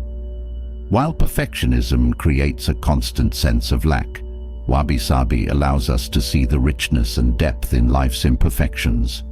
It encourages us to slow down, to let go of unrealistic standards, and to recognize that there is beauty in the cracks and flaws of our lives. Chasing perfection keeps us in a state of constant striving. We are never quite satisfied because there is always something more to fix, improve, or polish. This relentless pursuit creates stress, anxiety, and a deep sense of inadequacy. But wabi-sabi teaches us that things are beautiful precisely because they are imperfect, incomplete, and impermanent. It invites us to see the beauty in the worn edges, the rough textures, and the things that are unfinished. In this way, it offers a path to contentment and peace. When we stop chasing perfection, we begin to see the world in a new light. The flaws and imperfections that once frustrated us now become part of the story, part of the charm. Whether it's the chipped edge of a favorite mug or the wrinkles in an old photograph, wabi-sabi teaches us that these imperfections are what give life character and meaning. They are a reminder that nothing lasts forever and that everything is in a state of becoming. This shift in perspective helps us release the pressure to make everything perfect and instead allows us to appreciate things as they are. One of the most profound lessons of wabi-sabi is that imperfection is natural. In nature, nothing is perfectly symmetrical, perfectly polished, or perfectly finished. The beauty of a tree lies in its uneven branches, the texture of its bark, and the way it bends in the wind. Wabi-sabi reminds us that we too are part of nature, and like nature, we are beautifully imperfect. When we stop trying to force ourselves into a mold of perfection, we allow ourselves to grow and evolve naturally. This embrace of imperfection also extends to how we see ourselves. Perfectionism often leads to harsh self-criticism and an inability to accept ourselves as we are. We focus on our flaws, our mistakes, and the ways in which we fall short of some imagined ideal. But wabi-sabi encourages us to be gentle with ourselves, to see the beauty in our imperfections, and to understand that these imperfections are what make us unique. When we stop chasing perfection, we give ourselves permission to be human. Wabi-sabi also teaches us to value simplicity. In a world that often values excess and grandeur, wabi-sabi reminds us that there is beauty in the simple, the humble, and the unadorned. A well-worn object, a quiet moment, a gesture of kindness. These are the things that bring richness to life, not the pursuit of perfection. By embracing simplicity, we reduce the stress that comes with trying to maintain a perfect image or a perfect life. We find joy in the small, ordinary moments that make up our days. Another important aspect of wabi-sabi is the acceptance of impermanence. Perfectionism often arises from a desire to create something that will last forever, something that will stand the test of time. But wabi-sabi teaches us that nothing is permanent. Everything changes, decays, and eventually passes away. This acceptance of impermanence helps us let go of the need to make things perfect. Instead of clinging to the idea of permanence, we learn to appreciate the fleeting beauty of each moment. By embracing imperfection, we also learn to be more present. The pursuit of perfection often keeps us focused on the future, on what we need to fix, improve, or achieve. But wabi-sabi invites us to be fully present in the here and now, to appreciate things as they are in this moment, even if they are not perfect. This shift in focus brings a sense of peace and contentment, as we no longer feel the need to constantly chase after something better. When we let go of perfectionism, we also free ourselves from the fear of failure. Perfectionism often creates a paralyzing fear of making mistakes or falling short, but wabi-sabi teaches us that failure is not something to be feared.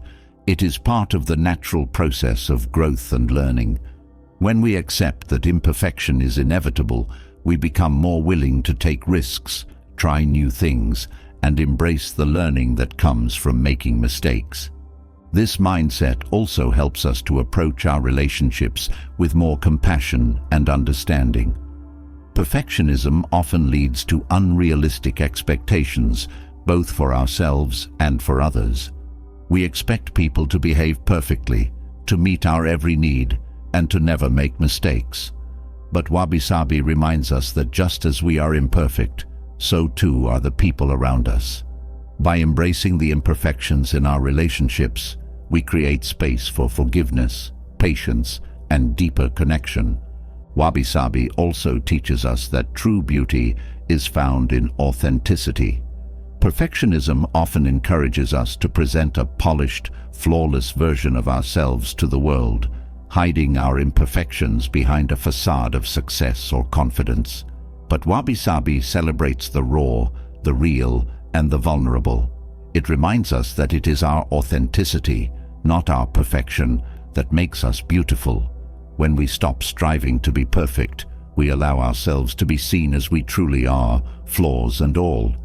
This shift in mindset also reduces the stress and anxiety that often accompany perfectionism. The constant pressure to be perfect, to meet impossible standards, and to never make mistakes creates a sense of tension and overwhelm. But when we embrace wabi-sabi and let go of the need for perfection, we release that pressure. We learn to approach life with a sense of ease, accepting that things may not always go as planned, but that there is beauty and meaning in the journey. Embracing imperfection also fosters creativity. Perfectionism often stifles creativity because it creates a fear of not getting things exactly right. But wabi-sabi encourages us to experiment, to play, and to explore without worrying about the outcome. It reminds us that creativity is not about creating something flawless. It's about expressing ourselves in a way that is true to who we are. When we stop chasing perfection, we free ourselves to create with joy and spontaneity. One of the most powerful aspects of wabi-sabi is that it teaches us to find beauty in the unexpected. Life is full of surprises, detours, and imperfections, and wabi-sabi invites us to embrace these moments rather than resist them. Whether it's a plan that doesn't go as expected or a project that turns out differently than we imagined, wabi-sabi helps us see that these imperfections are part of what makes life rich and meaningful. This mindset also encourages us to let go of control. Perfectionism often arises from a desire to control every aspect of our lives, to ensure that everything turns out exactly as we want it to. But wabi-sabi reminds us that life is unpredictable and that trying to control every detail only leads to frustration and disappointment. By embracing imperfection, we learn to go with the flow, to accept what is, and to find peace in the midst of uncertainty. Wabi-sabi also teaches us to be more compassionate toward ourselves and others. When we embrace imperfection, we stop judging ourselves and others so harshly. We recognize that everyone is doing the best they can with what they have, and that perfection is not the goal. This compassion creates a sense of connection and understanding, allowing us to approach life with more kindness and empathy. In the pursuit of perfection, we often forget to enjoy the journey. We become so focused on the end result that we miss the beauty of the process. But wabi-sabi teaches us that the process is just as important as the outcome. Whether we are working on a creative project, building a relationship, or pursuing a goal, wabi-sabi reminds us to appreciate each step of the journey, imperfections and all. By embracing imperfection, we also become more resilient.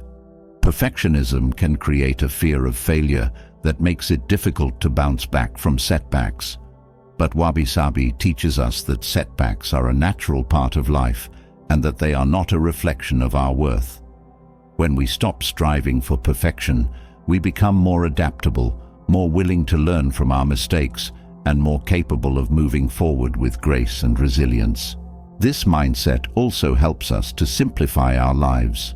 Perfectionism often leads to overcomplication as we try to make everything just right. But wabi-sabi values simplicity, reminding us that there is beauty in the unadorned and the unpretentious. By letting go of the need to make everything perfect, we create more space for the things that truly matter: connection, presence, and joy. Another important lesson from wabi-sabi is that imperfection is what makes us human. We all have flaws, scars, and rough edges, and these imperfections are not something to be hidden or ashamed of. They are part of our story, part of what makes us who we are. When we embrace our imperfections, we embrace our humanity, and we create space for deeper connection with ourselves and others. In the end, wabi-sabi is about finding peace in the imperfect, the incomplete, and the impermanent. It teaches us that life is not about achieving perfection, but about embracing the beauty that exists in the present moment. When we stop chasing perfection, we open ourselves up to the richness of life as it is, finding joy in the simple, the humble, and the imperfect moments that make life meaningful. As we embrace the beauty of imperfection, letting go of the pressure to achieve flawlessness, another path unfolds, one that invites us to shift our focus from chasing perfection to engaging in the small, meaningful steps that create real, lasting change. While perfection may be elusive, transformation is within our reach when we commit to daily, consistent action. This is where the power of small habits shines, rooted in both the Stoic concept of ascesis, a disciplined practice of self-improvement, and the Japanese philosophy of Kaizen, which teaches us that continuous, incremental progress leads to profound transformation over time. The real power in change lies not in grand gestures or overnight success, but in the small, consistent actions that build up over time. While we may be tempted to look for quick fixes or sweeping changes, it is the slow and steady commitment to improvement that creates lasting transformation. The Stoics understood this well, emphasizing the importance of daily discipline, of practicing virtues like patience, resilience, and mindfulness in even the smallest moments. Each day is an opportunity to grow, to practice, and to move closer to our best selves. One of the reasons small, consistent habits are so powerful is that they are sustainable. When we focus on making big, drastic changes, we often burn out or become overwhelmed. But small habits are manageable. They fit into our daily lives without requiring huge amounts of time or energy. Over time, these small actions compound, leading to significant progress without the stress or pressure of trying to do everything at once. This is the essence of Kaizen, the idea that small, continuous improvements, repeated day after day, can lead to massive transformation. Consistency is key. When we commit to showing up every day, even in small ways, we build momentum. Each action reinforces the next, creating a sense of progress and accomplishment. Whether it's practicing gratitude, exercising for a few minutes, or setting aside time for reflection, these small habits become the foundation of lasting change. The more consistent we are, the more these actions become part of who we are, shaping our mindset, behavior, and ultimately, our lives. The Stoics believed that virtue is something we must practice daily. It's not enough to know what is right. We must actively cultivate it in our actions, thoughts, and choices. This is where the concept of ascesis comes in. It is a daily practice of self-discipline, a commitment to refining ourselves through small, intentional actions. Each time we choose patience over frustration, compassion over anger, or mindfulness over distraction, we strengthen these qualities within ourselves. Over time, these small choices add up, transforming not just our behavior, but our character. In a world that often celebrates instant gratification, the idea of slow, steady progress may seem counterintuitive. But real change is not about quick wins. It's about building a foundation that lasts. Kaizen teaches us that no improvement is too small to be meaningful. Every step forward, no matter how tiny, is a step toward growth. This mindset helps us stay patient and persistent, knowing that the cumulative effect of small habits will lead to significant transformation in the long run. One of the most valuable aspects of small, consistent habits is that they build trust in ourselves. When we set unrealistic goals or try to make drastic changes all at once, we often fall short, leading to feelings of failure or disappointment. But when we focus on small, achievable actions, we prove to ourselves that we are capable of change. Each small success builds confidence and reinforces the belief that we can continue moving forward, one step at a time. Consistency also helps us build resilience. Life is unpredictable, and there will always be challenges and setbacks along the way. But when we have established small, consistent habits, we have a foundation to fall back on. These habits become anchors that keep us grounded, even when circumstances are difficult.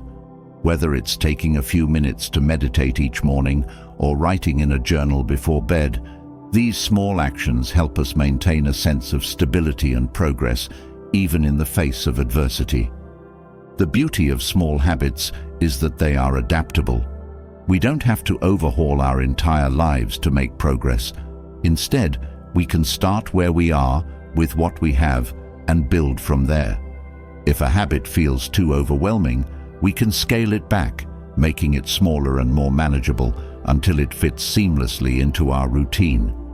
This flexibility allows us to stay consistent, even when life gets busy or stressful, ensuring that we continue moving forward without becoming discouraged. Small habits also allow us to focus on the process rather than the outcome. When we are too focused on achieving a specific result, we can become impatient or frustrated if progress feels slow. But when we shift our attention to the daily actions we are taking, we begin to appreciate the journey itself. Each small habit becomes a step in the process of growth, and we find joy in the act of showing up day after day, knowing that transformation is unfolding over time. The concept of ascesis reminds us that growth is not about perfection, it's about practice. We don't have to get it right every time. What matters is that we keep trying, that we keep showing up, even when it's difficult. Each day is an opportunity to learn, to refine, and to improve. And over time, these daily efforts create a ripple effect, leading to profound change. The key is persistence, not in doing everything perfectly, but in continuing to practice, even when it feels challenging. Kaizen teaches us that progress is incremental. It's easy to become discouraged when we don't see immediate results, but small changes often go unnoticed in the beginning. However, as these small habits accumulate, the progress becomes undeniable. What started as a few minutes of daily exercise, a simple gratitude practice, or a commitment to mindfulness begins to transform not just our habits, but our mindset, our energy, and our overall sense of well-being. One of the reasons small habits are so effective is that they are sustainable. When we make big changes all at once, it's easy to become overwhelmed or lose motivation. But small habits are manageable. They don't require a huge amount of time or effort, and they can be easily integrated into our daily routine. This makes it more likely that we will stick with them over the long term, allowing us to build consistency and momentum over time. As we continue practicing small habits, we begin to see that transformation is not about doing more, it's about doing less, but with greater focus and intention. By simplifying our approach and focusing on a few key habits, we create more space for meaningful growth. We no longer feel the need to take on too much at once, but instead focus on the small actions that have the greatest impact. This minimalist approach allows us to stay consistent without becoming overwhelmed. The power of small, consistent habits lies in their ability to create a sense of mastery. When we commit to practicing a habit daily, we begin to build skills and confidence over time. Whether it's learning a new language, improving our fitness, or cultivating mindfulness, each small action brings us closer to mastery. This sense of progress reinforces our commitment to the habit, creating a positive feedback loop that fuels further growth. Small habits also help us build a sense of identity.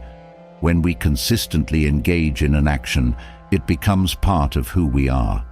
If we exercise daily, we begin to see ourselves as someone who values health and fitness.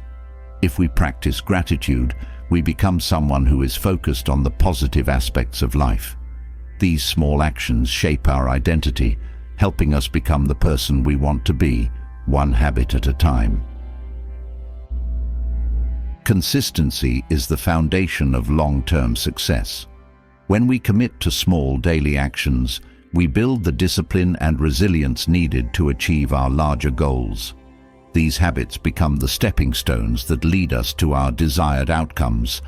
Whether it's achieving a professional goal, improving our relationships, or enhancing our well-being, the power of small habits lies in their ability to create lasting change over time. Small habits also help us stay present. When we focus on the small actions we can take each day, we shift our attention away from the overwhelming demands of the future. Instead of worrying about how we will achieve our long-term goals, we focus on what we can do today. This sense of presence allows us to stay grounded, reducing anxiety, and helping us approach each day with a sense of purpose and clarity. By practicing small habits consistently, we also develop a greater sense of self-awareness. Each habit becomes an opportunity to check in with ourselves, to reflect on our progress, and to adjust our approach as needed. This ongoing process of reflection and refinement helps us stay aligned with our goals and values, ensuring that we are moving in the direction that feels right for us. Kaizen reminds us that transformation is not a destination, it is a continuous process.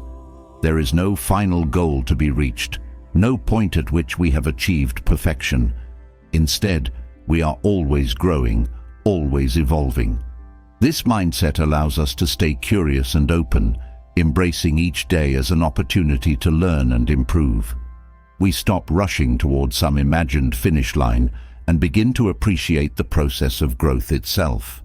As we build small habits over time, we begin to see that change is cumulative. Each small action builds on the one before it, creating a snowball effect that leads to massive transformation. What started as a simple daily practice becomes a powerful force for change, shaping our lives in ways we may not have anticipated. The key is patience, trusting that these small actions, repeated consistently, will lead to meaningful, long-lasting results. The Stoic concept of ascesis teaches us that daily practice is essential for growth. Just as an athlete must train regularly to build strength and skill, we must engage in daily habits to cultivate our character, mindset, and well-being. These habits are not about achieving perfection, but about embracing the discipline of practice. Each day, we have the opportunity to refine ourselves through small, consistent actions, and over time, this practice leads to transformation. Ultimately, the power of small, consistent habits lies in their ability to create lasting change. When we commit to daily practice, we build momentum, resilience, and a sense of mastery. These habits become the foundation for growth, helping us move toward our goals with clarity and intention. Whether we are seeking to improve our health, develop new skills, or cultivate a sense of inner peace, small, consistent habits are the key to unlocking our potential. Through the principles of ascesis and kaizen, we learn that transformation is not a result of grand gestures, but of the small, meaningful actions we take each day. As we reflect on the power of small, consistent habits in creating transformation, there's another skill that can dramatically impact our lives: the art of saying no. Just as daily habits guide us toward growth, learning to say no is essential for protecting our time, energy, and focus. In a world filled with endless demands and distractions, saying no is not just a form of boundary setting, it's an act of self-respect. From a Stoic perspective, it is a crucial tool in living a life aligned with our values, reducing stress, and ultimately increasing happiness. Saying yes to everything may seem like a path toward fulfillment, but it often leads to overcommitment, burnout, and distraction from what truly matters. When we say yes to too many obligations, we dilute our time and energy, leaving little room for the things that bring us joy and meaning. The Stoics remind us that our time is our most precious resource, and how we choose to spend it directly affects our well-being. Learning to say no is about reclaiming that time and focusing it on what aligns with our deepest priorities. Saying no can feel uncomfortable at first, especially if we are used to people-pleasing or trying to meet everyone's expectations. But the Stoics taught that we must not be swayed by external pressures or the opinions of others. Instead, we should act according to our inner compass, making decisions that reflect our true values. When we say no to things that don't align with our priorities, we are not rejecting others. We are affirming our commitment to what is most important to us. Every time we say no to something that doesn't serve us, we create space for something that does. This is where the power of saying no becomes clear. By protecting our time and energy, we can dedicate ourselves more fully to the things that matter, whether it's spending time with loved ones, pursuing a passion, or simply allowing ourselves to rest. In this way, saying no is not a selfish act, but a necessary one for maintaining balance and well-being. The fear of saying no often comes from the worry that we will disappoint others or miss out on opportunities. But the Stoics remind us that we cannot control how others react to our decisions. We can only control our own actions. By focusing on what we can control, we free ourselves from the burden of trying to please everyone. Saying no becomes a way of asserting our autonomy and choosing how we want to live, without being pulled in every direction by external demands. One of the greatest benefits of learning to say no is that it reduces stress. When we overcommit, we spread ourselves too thin, leading to exhaustion and frustration. But when we set clear boundaries and say no to unnecessary obligations, we reduce the mental clutter that comes with trying to do too much. This creates a sense of clarity and calm, allowing us to focus our energy on what truly brings us happiness and fulfillment. Saying no also helps us maintain focus. In today's fast-paced world, it's easy to become distracted by the sheer number of tasks, invitations, and requests that come our way. But every time we say yes to something that doesn't align with our goals, we divert our attention away from what matters most. The Stoics valued focus and intentionality, believing that a life lived with purpose is far more meaningful than one filled with distractions. By learning to say no, we preserve our focus for the things that contribute to our personal growth and happiness. The act of saying no also builds confidence. Each time we assert our boundaries and protect our time, we reinforce the belief that our needs and desires are valid. This self-assurance grows over time, helping us feel more empowered in our decisions. We begin to trust ourselves more fully, knowing that we are capable of making choices that support our well-being, even if they are difficult or unpopular. One of the misconceptions about saying no is that it will create conflict or strain relationships. But when done with kindness and clarity, saying no can actually strengthen relationships. It allows us to communicate our boundaries honestly, creating an environment of mutual respect. Others may not always like our decisions, but they will respect our honesty and integrity. Over time, we build relationships that are based on authenticity rather than obligation or resentment. Saying no is also an act of self-care. Just as we care for our physical health through rest and nourishment, we care for our mental and emotional health by setting boundaries that protect our time and energy. When we say no to things that drain us, we create space for the things that replenish us. This might mean saying no to a social event so that we can spend time alone, or turning down a work opportunity in favor of rest. By prioritizing our own well-being, we are better able to show up fully in the areas of our life that matter most. The Stoics emphasized the importance of living according to nature, of aligning our actions with our true purpose and values. Saying no is a powerful way to ensure that our life reflects this alignment. When we say yes to everything, we risk losing sight of our own priorities and becoming overwhelmed by the expectations of others.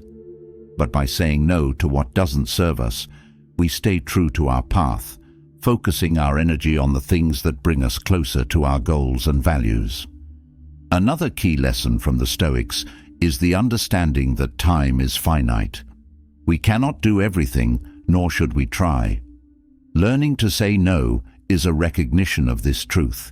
It is an acknowledgement that our time and energy are limited and that we must be selective in how we use them. By saying no to what distracts us or pulls us away from our purpose, we ensure that we are spending our time on what truly matters.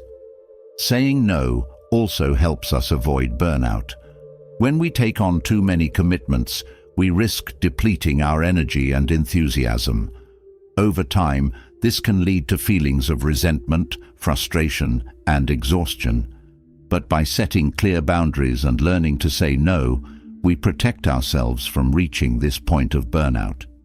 We give ourselves the space to rest and recharge, allowing us to engage more fully in the areas of life that bring us joy. The art of saying no also involves understanding our own limitations. We cannot be everything to everyone, and trying to do so only leads to stress and overwhelm. By recognizing our own limits and being honest about what we can and cannot take on, we create a more balanced and fulfilling life. This honesty allows us to say no with confidence, knowing that we are making decisions that support our well-being rather than overextending ourselves. Saying no is also a way of setting priorities. When we say yes to everything, we dilute our focus and energy, making it difficult to give our best to any one thing. But when we say no to the things that don't align with our priorities, we free up time and energy to devote to what matters most. This allows us to pursue our goals with greater intention and focus, leading to a deeper sense of fulfillment and purpose. One of the most empowering aspects of learning to say no is that it helps us reclaim control over our lives. When we constantly say yes to others' demands, we lose sight of our own needs and desires. But by saying no, we take back that control, ensuring that we are living a life that reflects our own values and priorities. This sense of autonomy is crucial for happiness, as it allows us to create a life that feels authentic and meaningful. Saying no also creates space for creativity and spontaneity. When our schedules are packed with obligations, we have little room for the unexpected.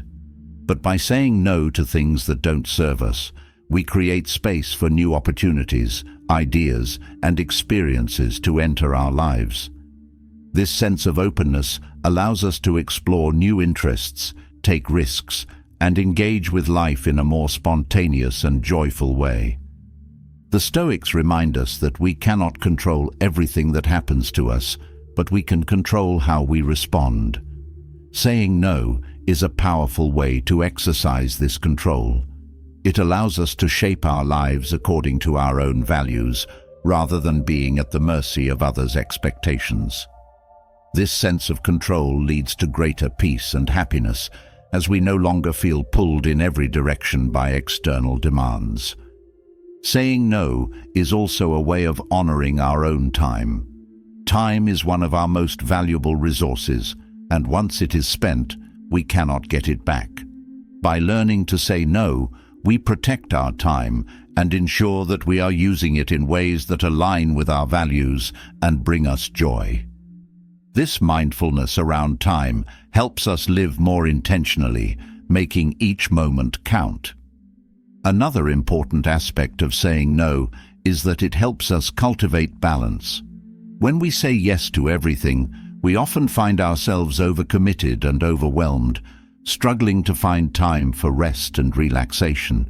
But by setting boundaries and saying no to what doesn't serve us, we create more balance in our lives. This balance allows us to be more present, more engaged, and more at peace with ourselves and the world around us. Saying no also helps us focus on quality over quantity. It's not about doing more, it's about doing what matters most. When we say no to the things that don't align with our goals or values, we free up time and energy to invest in the areas of life that truly matter. This focus on quality allows us to experience deeper fulfillment and satisfaction, as we are no longer spread too thin. Learning to say no also strengthens our ability to make intentional choices. When we are clear about our priorities and boundaries, we are better able to make decisions that support our long-term happiness and well-being.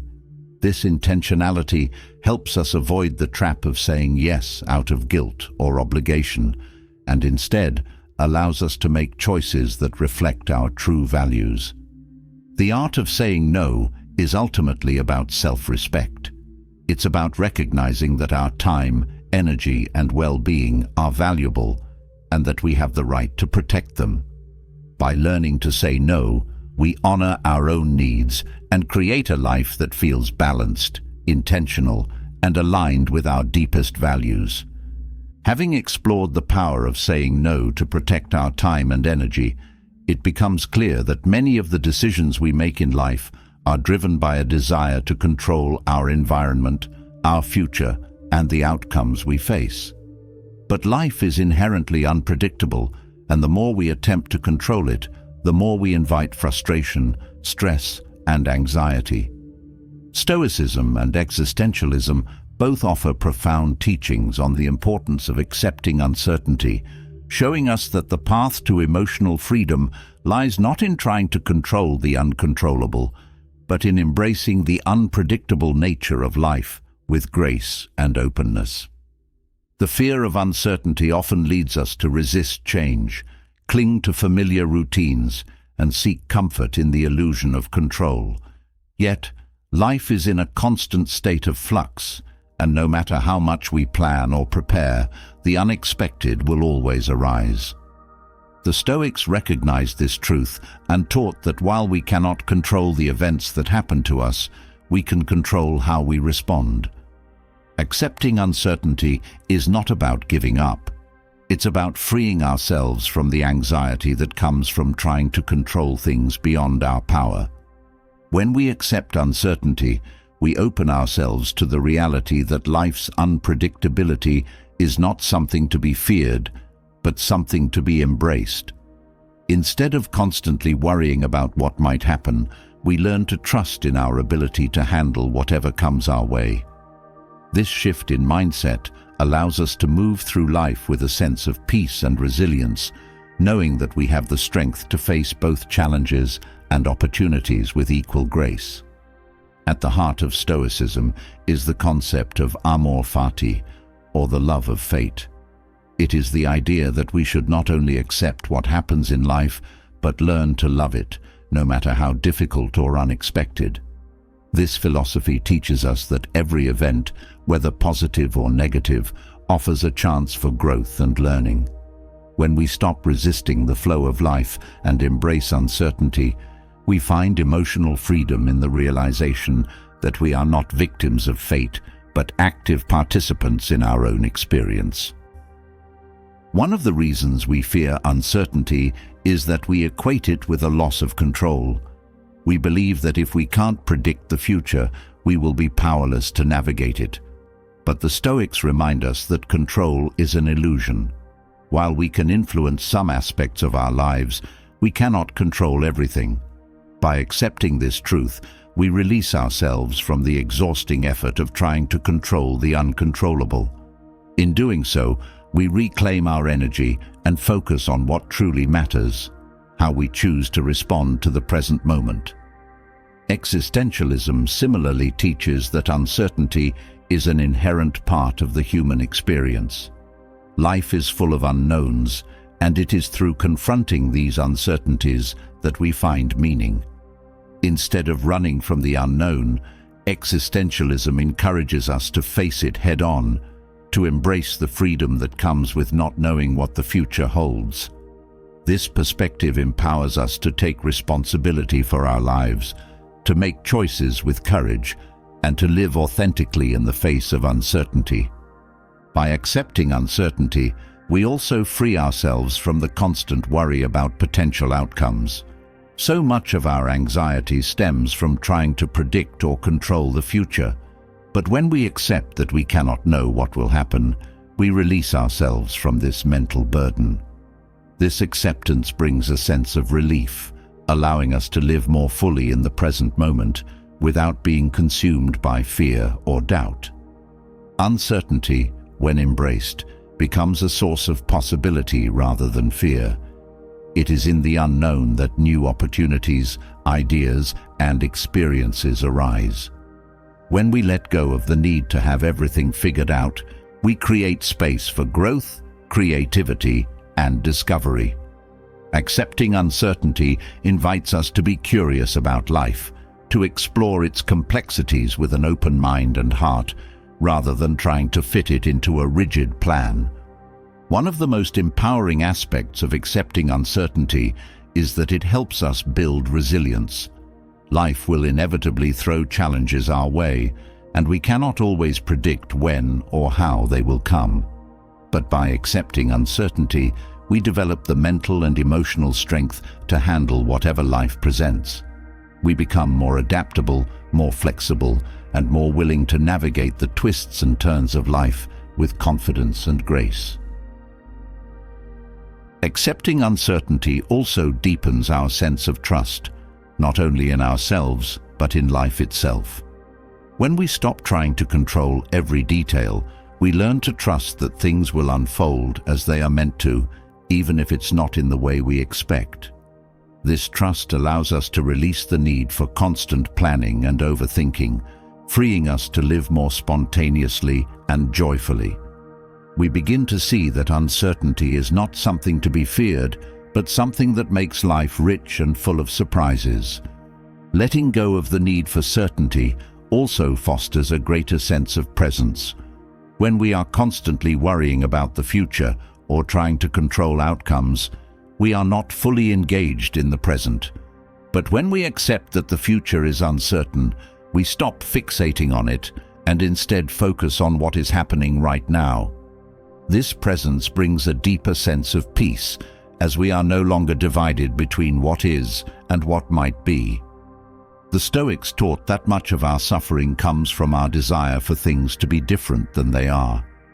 When we resist uncertainty, we create tension and frustration, constantly battling the reality of life's unpredictability. But when we embrace uncertainty, we align ourselves with the natural flow of life. We stop fighting against what we cannot control and instead find peace in the present, accepting that uncertainty is part of the human experience. Accepting uncertainty also allows us to approach life with a greater sense of humility.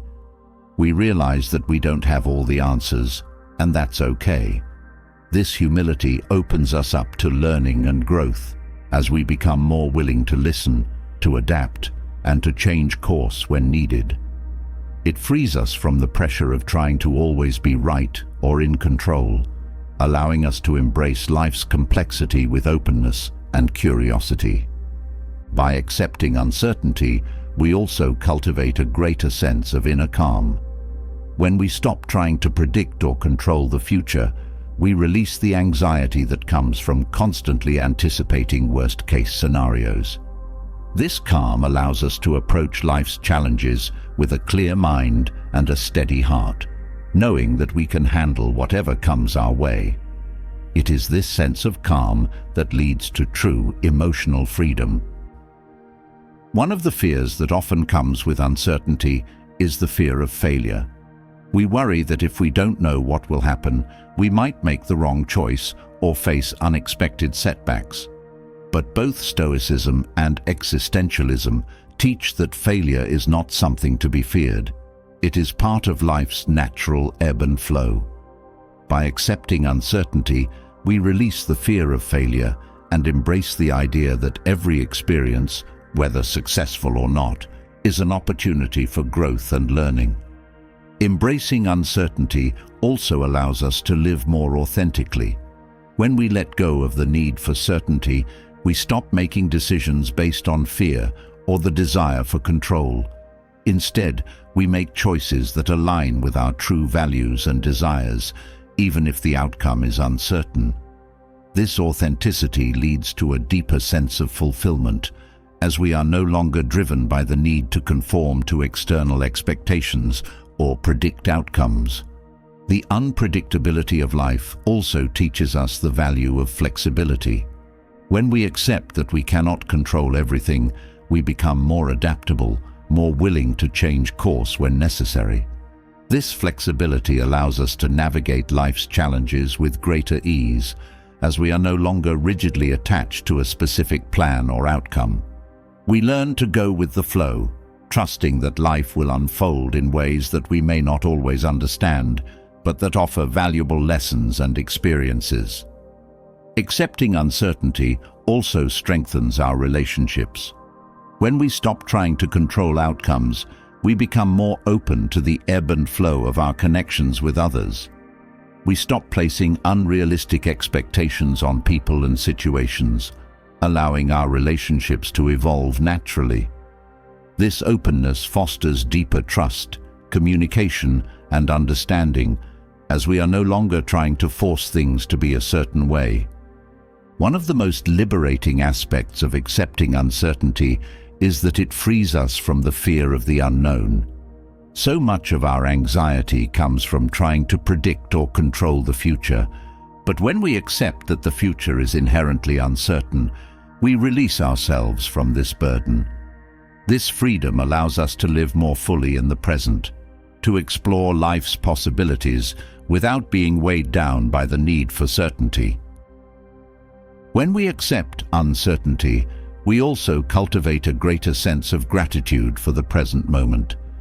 Knowing that the future is unpredictable reminds us that the only time we truly have is now.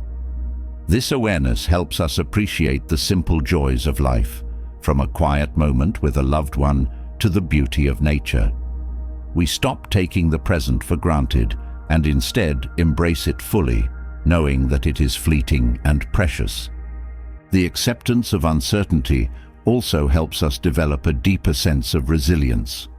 Life will inevitably present us with challenges and setbacks, but when we embrace uncertainty, we stop fearing these moments.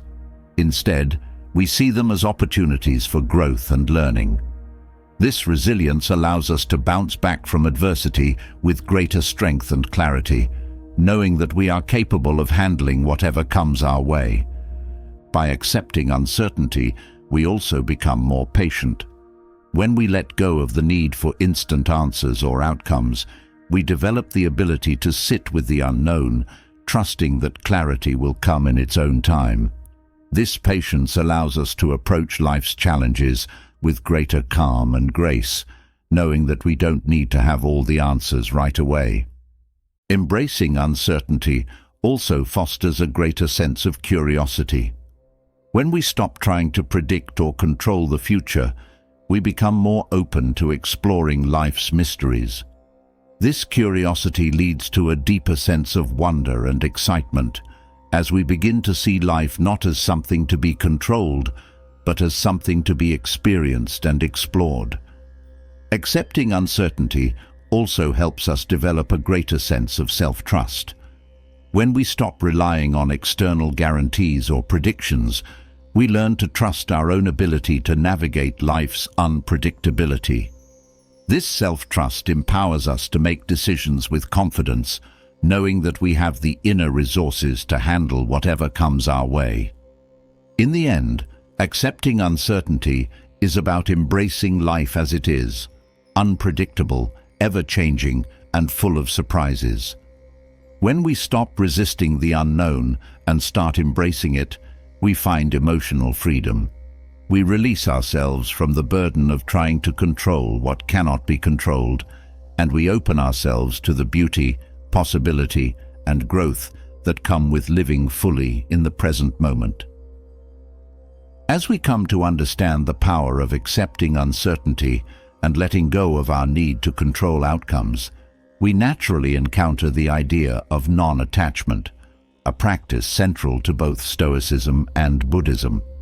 In a world driven by material wealth and external validation, non-attachment offers a path to emotional freedom.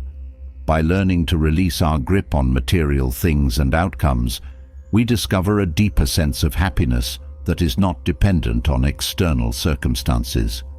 This practice is not about rejecting the world, but about approaching it with clarity and balance, understanding that true peace comes from within.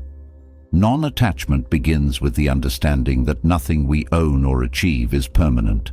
Material possessions, status, and even relationships are all subject to change. Yet, we often place our happiness in these external things, believing that once we acquire or achieve them, we will feel complete. Stoic philosophy teaches us that this is a mistake. True contentment cannot be found in things that are outside of our control. Instead, it is cultivated through inner strength and the ability to remain balanced, regardless of what we gain or lose. Both Stoicism and Buddhism emphasize the importance of recognizing impermanence. Everything in life is transient, and the more we attach ourselves to material things, the more we set ourselves up for disappointment when they inevitably change or fade. Non-attachment is not about rejecting the material world, but about shifting our focus away from external sources of happiness and toward a more stable, internal source. When we stop clinging to material things, we free ourselves from the constant fear of losing them. Practicing non-attachment helps us live with greater peace, because it allows us to let go of the anxiety that comes with trying to hold on to what we cannot control. In a world that is constantly changing, attachment to outcomes or possessions creates a sense of insecurity. But when we release our need for things to be a certain way, we develop resilience. This emotional freedom enables us to navigate life's challenges without being overwhelmed by fear or disappointment. One of the most powerful aspects of non-attachment is that it teaches us to appreciate the present moment. When we are constantly striving for more, whether it's more success, more wealth, or more recognition, we become disconnected from the richness of the present. Non-attachment invites us to engage fully with life as it is, without constantly seeking something else to make us feel complete. This presence leads to a deeper sense of contentment because we are no longer chasing after things that are beyond our reach. Non-attachment also helps us redefine our relationship with material possessions. In a consumer-driven world, it's easy to fall into the trap of believing that happiness lies in acquiring more things. But as both Stoic and Buddhist teachings remind us, material things are fleeting and they cannot provide lasting satisfaction.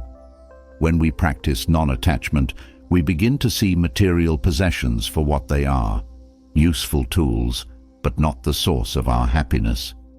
This shift in perspective allows us to enjoy what we have without being defined by it. The practice of non-attachment extends beyond material things to include our attachment to outcomes. Whether it's in our careers, relationships, or personal goals, we often place our happiness on achieving specific results. But when we tie our sense of self-worth to outcomes that are beyond our control, we set ourselves up for disappointment. Stoicism teaches us that the only thing we can control is our own effort and attitude. By focusing on the process rather than the outcome, we free ourselves from the emotional turmoil that comes with unmet expectations. Non-attachment also fosters a greater sense of compassion for ourselves and others. When we are overly attached to our own desires and expectations, we can become rigid and self-centered, seeing the world only through the lens of what we want. But by practicing non-attachment, we open ourselves to a broader perspective. We become more understanding and accepting of others' experiences and less reactive when things don't go as planned. This compassion leads to deeper, more meaningful connections with the people around us. Letting go of attachment does not mean we stop caring about life or the people in it. In fact, non-attachment allows us to engage more fully with life because we are no longer burdened by the fear of losing what we have. When we are not attached to specific outcomes or material possessions, we can approach life with a sense of curiosity and openness, embracing whatever comes our way. This mindset creates space for growth, discovery, and joy because we are no longer trapped by the need to control everything. Non-attachment also helps us break free from the cycle of desire and dissatisfaction. In a world that constantly pushes us to want more, it's easy to fall into the trap of believing that happiness is always just around the corner, waiting for us to acquire the next thing. But this mindset keeps us in a perpetual state of longing, never fully satisfied with what we have.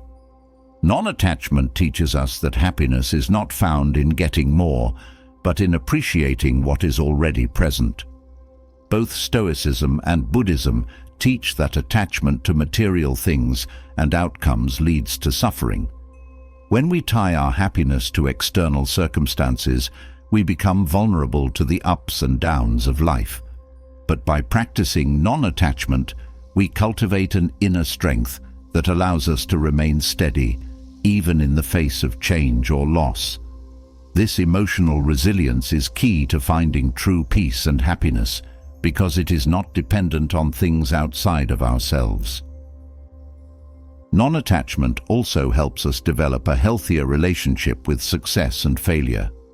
In a society that often equates success with worth, it's easy to become attached to our achievements and fear failure. But when we practice non-attachment, we begin to see success and failure as temporary and not reflective of our intrinsic value. This shift in perspective allows us to pursue our goals with passion and dedication, without being consumed by the need for a specific outcome. We learn to enjoy the process, knowing that our worth is not tied to what we achieve. One of the greatest gifts of practicing non-attachment is the freedom it brings from the constant comparison to others. In a world where social media and cultural norms often push us to measure ourselves against others' success, appearance, or possessions, non-attachment reminds us that these external markers are not where true happiness lies. By letting go of the need to compete or compare, we cultivate a deeper sense of self-acceptance and peace, no longer bound by the expectations of others. Non-attachment also allows us to experience life more fully because we are not constantly grasping for control or fearing loss. When we hold on too tightly to things, we become closed off to new experiences and opportunities. But when we let go of attachment, we open ourselves to the flow of life, allowing us to move with it rather than against it. This openness leads to a greater sense of joy and spontaneity, as we are no longer weighed down by the need to control every outcome. The practice of non-attachment helps us develop a sense of inner abundance. When we are no longer focused on acquiring more or achieving specific outcomes, we begin to recognize the richness that already exists within us. We realize that true happiness comes from within, not from external sources. This inner abundance allows us to live with greater gratitude and contentment, knowing that we have everything we need to be at peace. Non-attachment also teaches us the importance of letting go of the past. Often, our attachment to past experiences, whether they were positive or negative, prevents us from fully engaging with the present. We may cling to memories of success or happiness, hoping to recreate them, or we may hold on to past hurts, unable to move forward. Non-attachment helps us release these attachments, allowing us to live more fully in the present moment and embrace the opportunities that are here now. Practicing non-attachment does not mean we stop setting goals or striving for improvement. It simply means that we no longer tie our sense of happiness or self-worth to the outcome. By focusing on the journey rather than the destination, we can pursue our goals with a sense of purpose and passion, without being consumed by the fear of failure or the need for validation. This approach leads to a more fulfilling and balanced life because we are no longer driven by external pressures. Non-attachment also helps us cultivate a sense of patience and acceptance. When we are attached to specific outcomes, we often become frustrated or anxious when things don't go according to plan. But by practicing non-attachment, we learn to accept life as it is, without constantly pushing for things to be different. This acceptance brings a sense of peace, because we are no longer fighting against reality, but flowing with it. One of the key teachings of both Stoicism and Buddhism is that attachment to material things and outcomes is a form of bondage. It keeps us trapped in a cycle of desire, fear, and dissatisfaction. But by practicing non-attachment, we free ourselves from this cycle, allowing us to live with greater peace and happiness. This freedom is not about rejecting the material world, but about understanding that our true happiness does not depend on it. Non-attachment also helps us develop a deeper sense of self-awareness. When we are attached to material things or specific outcomes, we often lose sight of our own inner desires and values. But by letting go of these attachments, we create space for self-reflection and growth. We begin to understand what truly matters to us, and we align our actions with our deeper sense of purpose. The practice of non-attachment also helps us become more present in our relationships. When we are attached to specific expectations or outcomes in our relationships, we often create unnecessary tension or disappointment. But by practicing non-attachment, we allow our relationships to evolve naturally, without placing undue pressure on ourselves or others. This openness leads to deeper, more authentic connections, because we are no longer trying to control or force a specific outcome. Non-attachment also teaches us to approach life with a sense of humility. When we are overly attached to material things or outcomes, we often become prideful or entitled, believing that we deserve certain things or that our happiness depends on them. But by practicing non-attachment, we cultivate a sense of humility, recognizing that life is unpredictable and that we are not owed anything. This humility allows us to approach life with gratitude and openness, rather than entitlement or frustration. As we practice non-attachment, we begin to see that true freedom comes not from controlling the world around us, but from letting go of our need to control it. This freedom allows us to live with greater joy, peace, and resilience, knowing that our happiness is not tied to external circumstances. We become more adaptable, more open to change, and more able to embrace the beauty of life as it unfolds, without being weighed down by the need for specific outcomes. In the end, non-attachment is not about renouncing the world, but about living in it with greater clarity and balance. By letting go of our attachment to material things and outcomes, we free ourselves to experience life more fully, with a sense of peace and contentment that is not dependent on external circumstances. This practice leads to emotional freedom and deeper happiness because it allows us to engage with the world from a place of inner strength, knowing that true happiness comes from within. As we let go of our attachment to material things and outcomes, a new space opens up, one where we can focus inward, exploring the depths of who we are beyond the external world. It is in solitude that we truly begin to understand ourselves.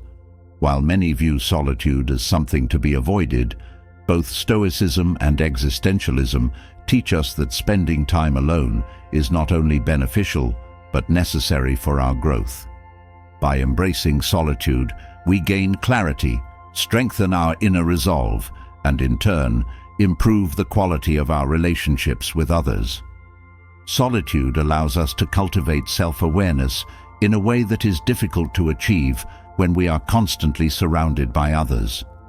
In the quiet of being alone, we can reflect on our thoughts, emotions, and behaviors without the influence of external opinions or distractions. This reflection leads to a deeper understanding of who we are, what we value, and how we want to show up in the world. It is this self-awareness that forms the foundation of meaningful relationships, as we can only truly connect with others once we have connected with ourselves.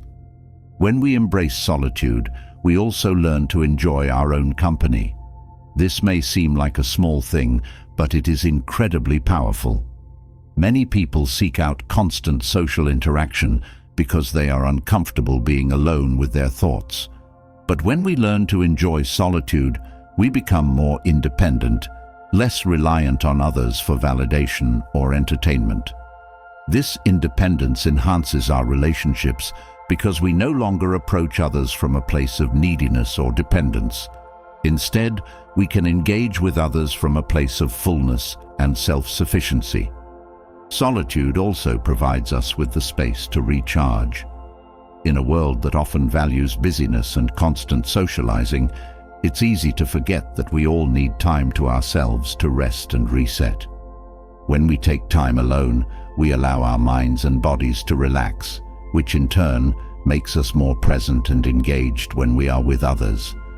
This balance between solitude and connection helps prevent burnout and fosters healthier, more balanced relationships. One of the reasons solitude improves relationships is that it gives us the time and space to process our emotions. When we are constantly surrounded by others, it can be difficult to fully understand what we are feeling or why. But in solitude, we can explore our emotions without distraction, gaining clarity on what is really going on beneath the surface. This emotional clarity allows us to communicate more effectively with others, leading to deeper understanding and stronger connections. Solitude also teaches us patience. In a world that encourages instant gratification, taking time alone allows us to slow down and develop a more patient, thoughtful approach to life. This patience carries over into our relationships, where we become more understanding and less reactive. Instead of rushing to judgment or responding out of frustration, we learn to take a step back, consider the situation more fully, and approach our interactions with greater care and empathy. Both Stoicism and existentialism emphasize the importance of knowing oneself. This knowledge comes from introspection and reflection, both of which require solitude. When we spend time alone, we can examine our beliefs, values, and motivations more deeply. This self-knowledge strengthens our relationships because it allows us to be more authentic and transparent with others. We are no longer acting out of habit or social pressure, but from a place of true understanding of who we are and what we stand for. Another benefit of solitude is that it helps us develop a stronger sense of self-confidence. When we spend time alone, we learn to trust our own thoughts, opinions, and decisions. We become less reliant on others to tell us what to think, or how to act. This self-confidence is attractive in relationships because it creates a sense of stability and assurance.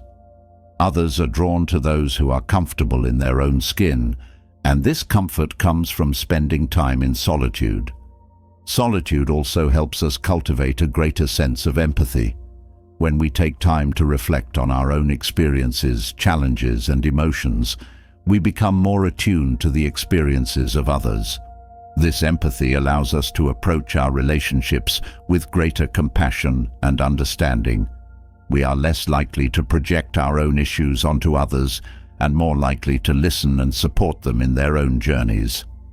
One of the most transformative aspects of solitude is that it helps us become more mindful.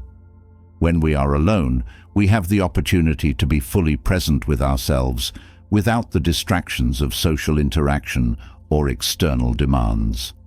This mindfulness allows us to become more aware of our thoughts, feelings, and reactions in real time. As we develop this awareness, we become more mindful in our relationships as well, approaching others with greater attention and presence. Solitude also fosters creativity. When we are alone, we have the space to explore new ideas, thoughts, and perspectives without interruption.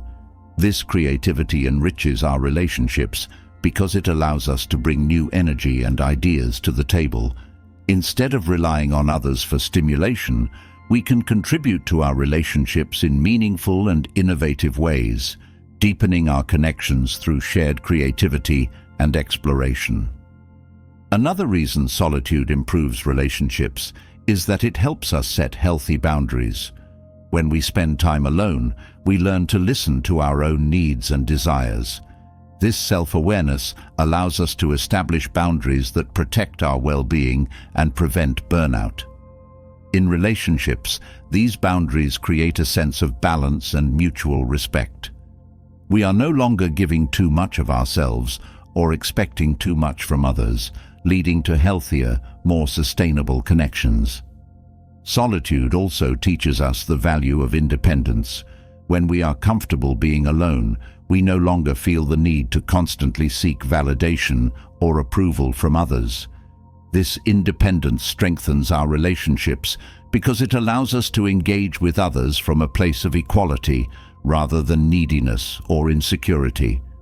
We become more self-sufficient, which in turn makes our relationships more balanced and fulfilling. In spending time alone, we also develop a greater sense of inner peace. This peace comes from the quiet, reflective nature of solitude, where we can let go of external distractions and focus on our inner world. This inner peace enhances our relationships because it allows us to approach others with a calm, centered presence. We are no longer reactive or anxious, but grounded and at ease, which creates a more harmonious and supportive dynamic in our relationships. Solitude also helps us develop emotional resilience. When we spend time alone, we learn to process our emotions on our own without relying on others to fix or soothe us. This resilience strengthens our relationships because it allows us to handle challenges and conflicts with greater grace and composure. We are no longer dependent on others for emotional stability, which creates a more balanced and mature dynamic in our relationships. Spending time in solitude also helps us develop a greater sense of gratitude for the people in our lives. When we are constantly surrounded by others, it can be easy to take our relationships for granted. But when we spend time alone, we have the opportunity to reflect on the value of our connections and the joy they bring to our lives. This gratitude deepens our relationships because it allows us to approach others with a greater sense of appreciation and love. Solitude also gives us the space to reflect on our past relationships and learn from them. In the quiet of being alone, we can examine our patterns, behaviors, and choices in relationships, gaining insight into what has worked and what hasn't. This reflection allows us to grow and evolve so that we can approach future relationships with greater wisdom and understanding. Both Stoicism and existentialism teach that solitude is essential for personal growth. When we spend time alone, we are not only deepening our self-awareness, but also developing the qualities of strength, resilience, and independence that are necessary for healthy relationships. By embracing solitude, we become more grounded in who we are, which allows us to engage with others from a place of confidence and clarity. One of the most powerful benefits of solitude is that it helps us become more intentional in our relationships. When we take time alone to reflect on our needs, values, and goals, we are better able to approach our relationships with purpose and intention. We are no longer engaging with others out of habit or obligation, but because we genuinely want to connect and contribute to the relationship. Solitude also helps us develop a greater sense of clarity about our relationships. When we spend time alone, we have the opportunity to evaluate the dynamics of our connections and determine whether they are truly serving us. This clarity allows us to make more conscious choices about who we spend our time with and how we engage in our relationships, leading to more meaningful and fulfilling connections. Spending time in solitude also teaches us the importance of self-care. When we are constantly focused on others, it can be easy to neglect our own needs and well-being. But solitude gives us the space to prioritize our own self-care, ensuring that we are taking care of ourselves so that we can show up fully in our relationships.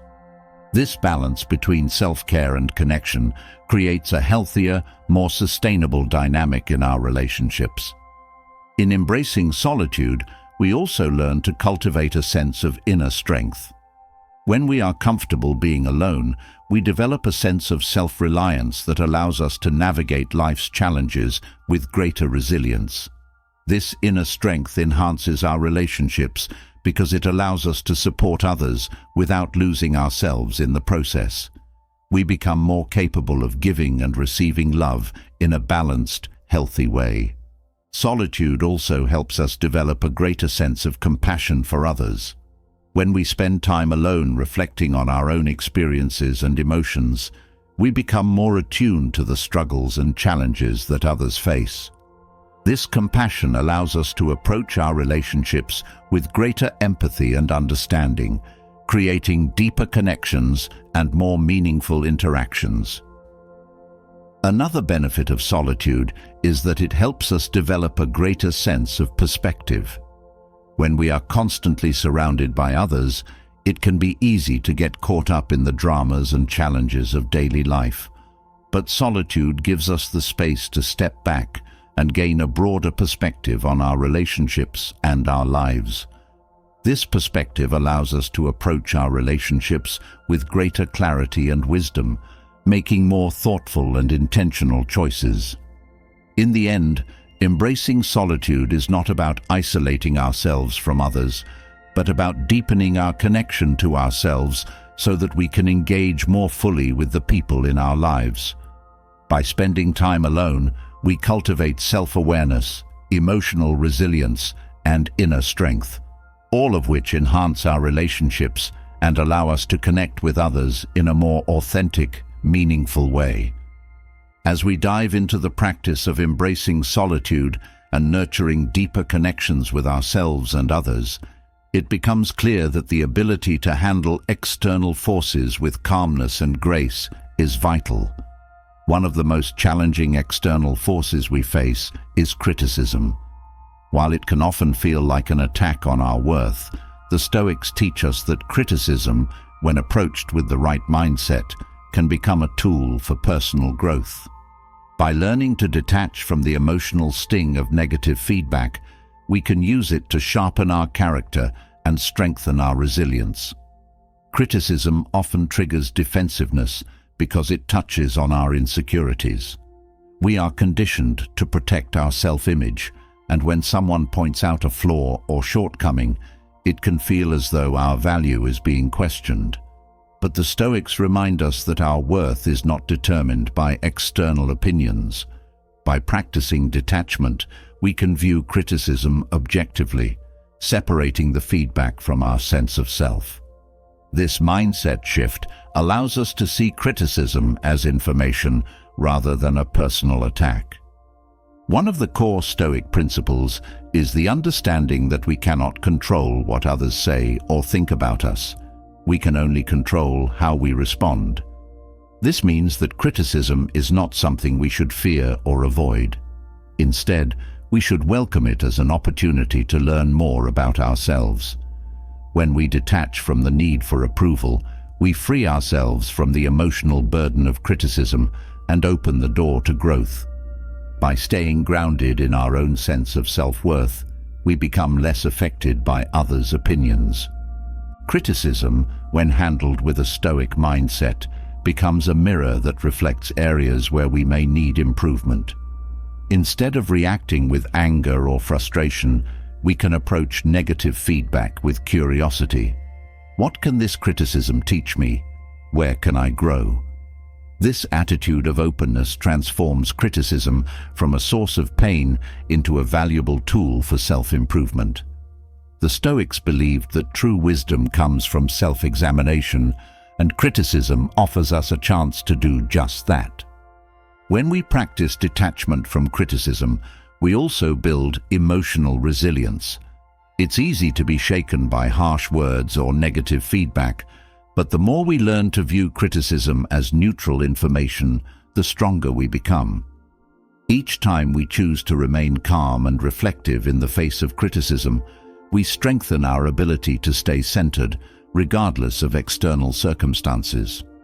This resilience not only benefits us personally, but also enhances our relationships and professional interactions, as we are no longer easily rattled by others' judgments. A key aspect of handling criticism like a Stoic is focusing on what is within our control. We cannot control the words or actions of others, but we can control our own thoughts, feelings, and responses. When we receive criticism, we have a choice. We can either let it damage our self-esteem, or we can use it as fuel for growth. The Stoics taught that our power lies in our response, not in the event itself. By choosing to respond with grace and reflection, we maintain control over our inner world, no matter what external feedback we receive. Another important Stoic teaching is the concept of humility. Criticism can often feel like a blow to our ego, but the Stoics encourage us to approach life with humility and a willingness to learn. No one is perfect, and we all have areas where we can improve. Criticism, when taken with humility, becomes a valuable guide, showing us where we can grow. Instead of defending our ego or dismissing feedback, we can embrace it as a gift that helps us become better versions of ourselves. It's also important to remember that not all criticism is valid or helpful. The Stoics taught the importance of discernment, of being able to evaluate feedback without being overly influenced by it. Just because someone criticizes us doesn't mean their opinion is accurate or worth taking to heart. By practicing detachment, we can objectively assess whether the criticism is useful or whether it reflects more about the other person than it does about us. This discernment allows us to filter out unhelpful criticism while still learning from feedback that has value. When we approach criticism with a Stoic mindset, we also reduce the emotional weight of praise.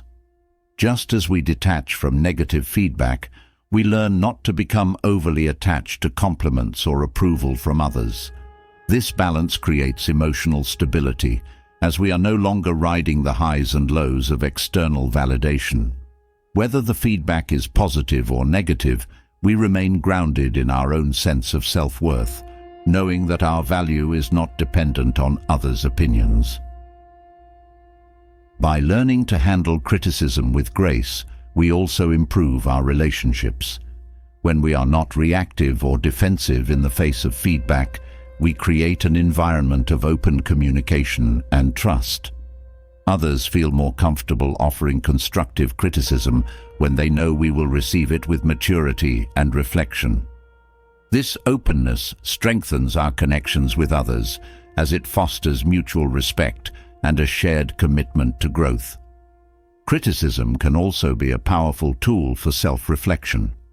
The Stoics emphasized the importance of knowing oneself, and feedback, whether positive or negative, can offer valuable insights into how others perceive us. While we should not rely solely on external opinions, reflecting on criticism can help us see blind spots or areas where we may need to make changes. By embracing criticism as part of our self-reflective practice, we become more aware of how we show up in the world and how we can continue to grow. One of the most challenging aspects of handling criticism is learning to separate our emotions from the feedback. It's natural to feel hurt or upset when someone criticizes us, but the Stoics teach us to pause and reflect before reacting. By taking a moment to breathe and detach from the initial emotional response, we can approach the criticism with a clearer mind. This practice of emotional regulation is key to turning criticism into a tool for growth rather than a source of pain. Another benefit of handling criticism like a Stoic is that it helps us build confidence.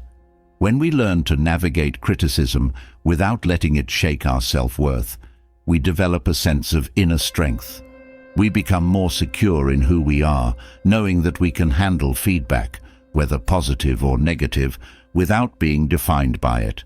This confidence allows us to take more risks, pursue our goals with greater determination, and engage more fully in life. Criticism, when approached with the right mindset, also teaches us the value of resilience. Life is full of challenges and setbacks, and criticism is one of the many obstacles we will face. By learning to handle it with grace and reflection, we build the resilience needed to navigate life's ups and downs.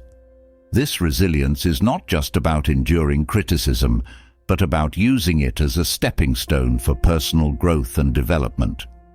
One of the most empowering aspects of handling criticism like a Stoic is that it helps us become less dependent on external validation.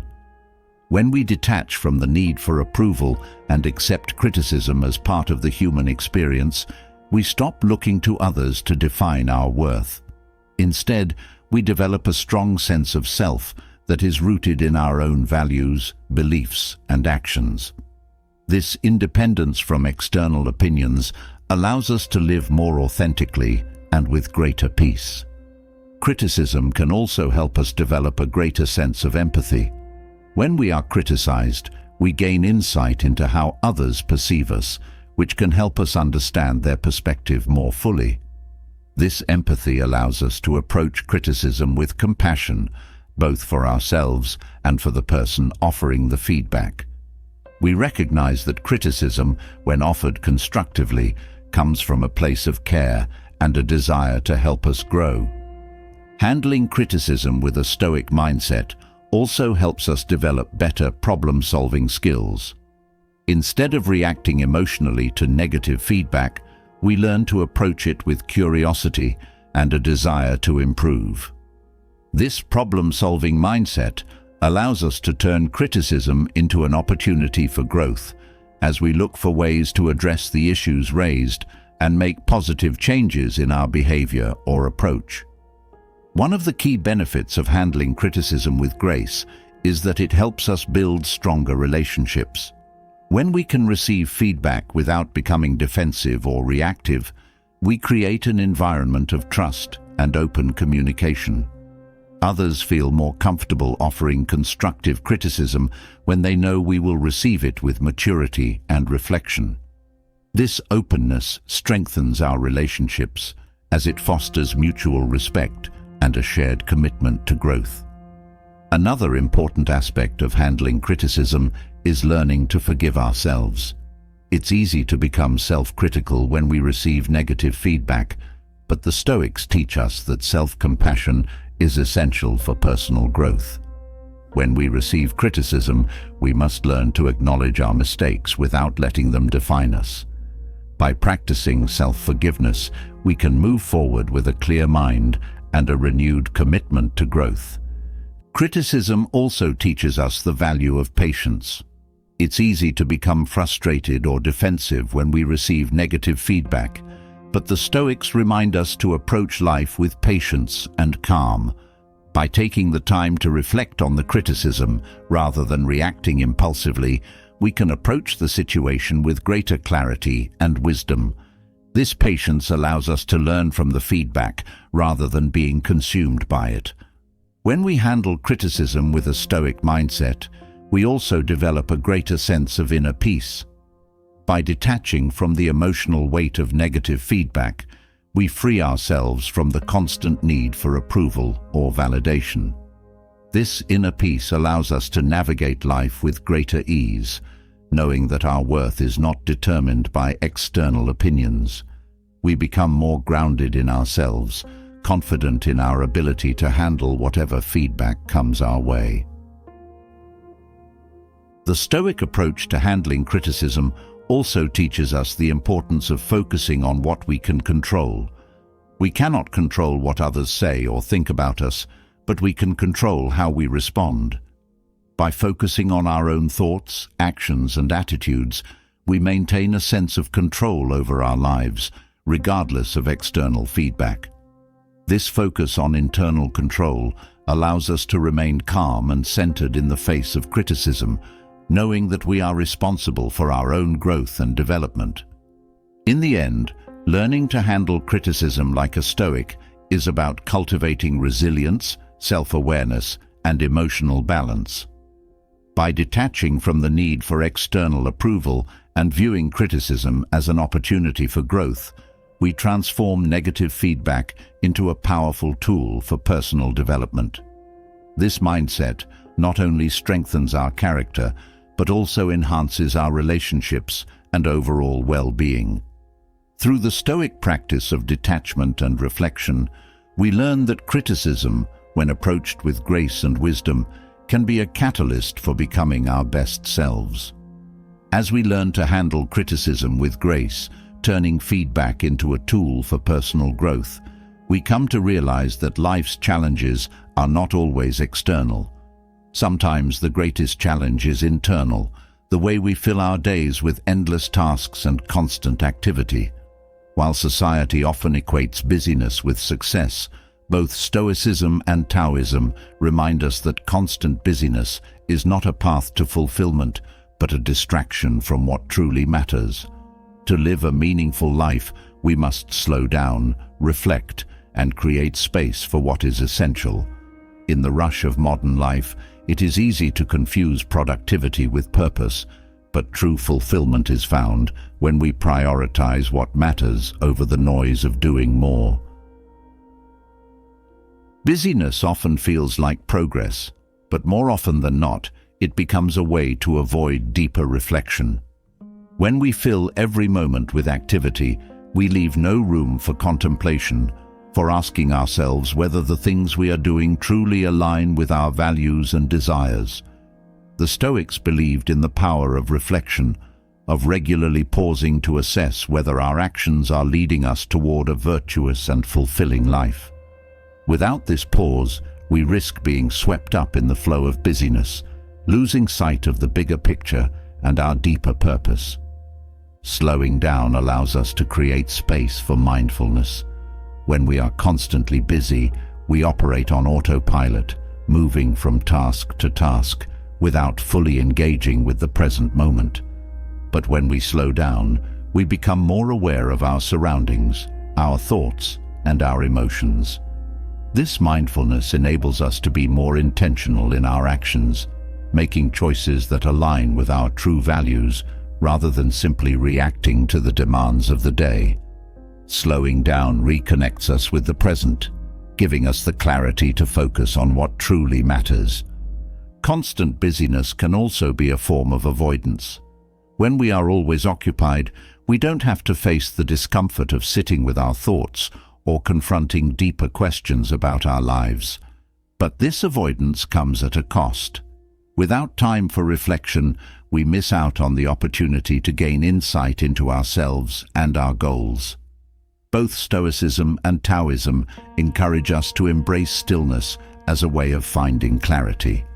In stillness, we can confront the truths we may be avoiding and begin to make changes that lead to a more fulfilling life.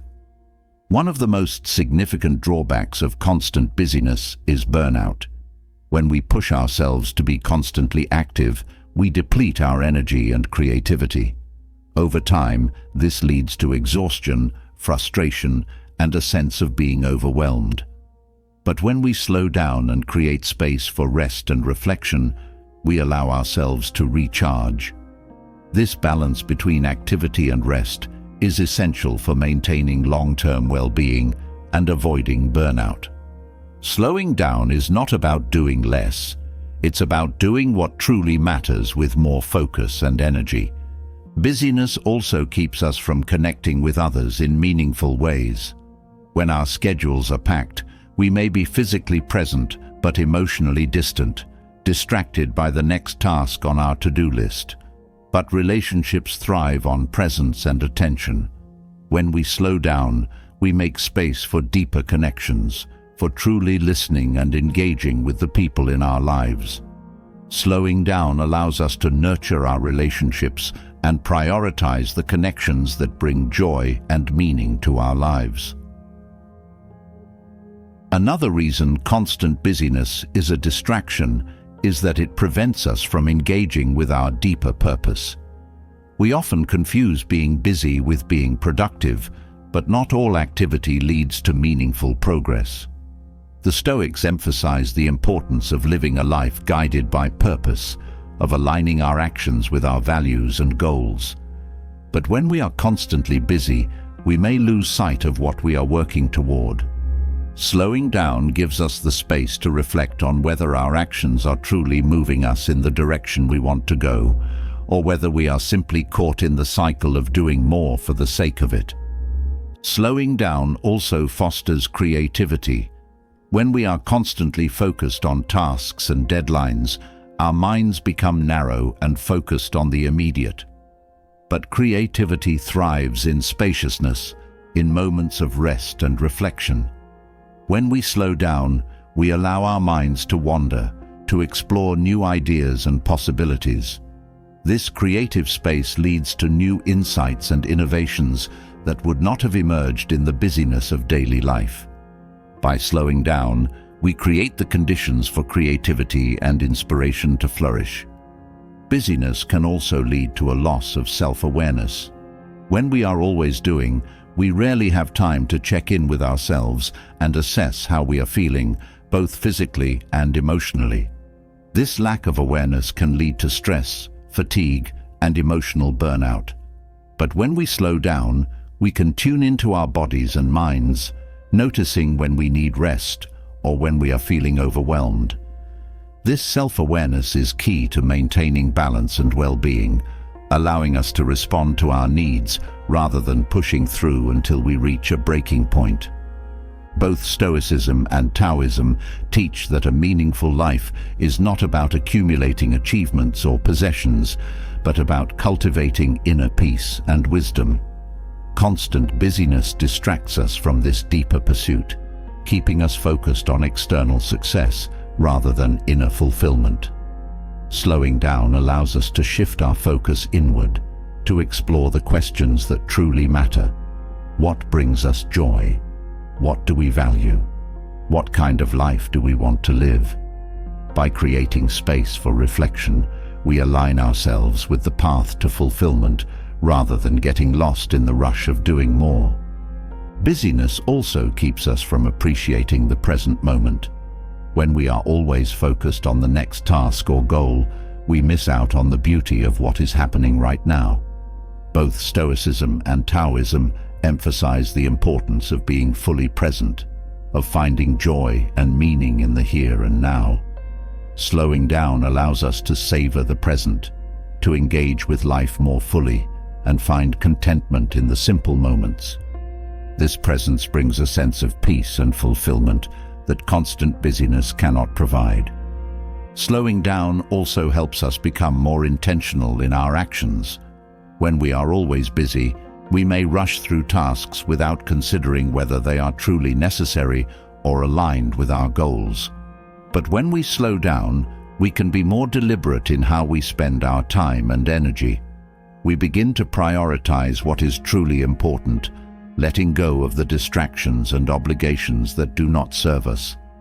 This intentionality leads to greater focus, productivity, and satisfaction in our work and life.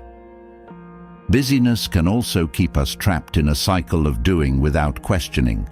We may take on tasks or responsibilities out of habit or obligation, without considering whether they are truly necessary or meaningful. But when we slow down, we create space to question our actions and choices.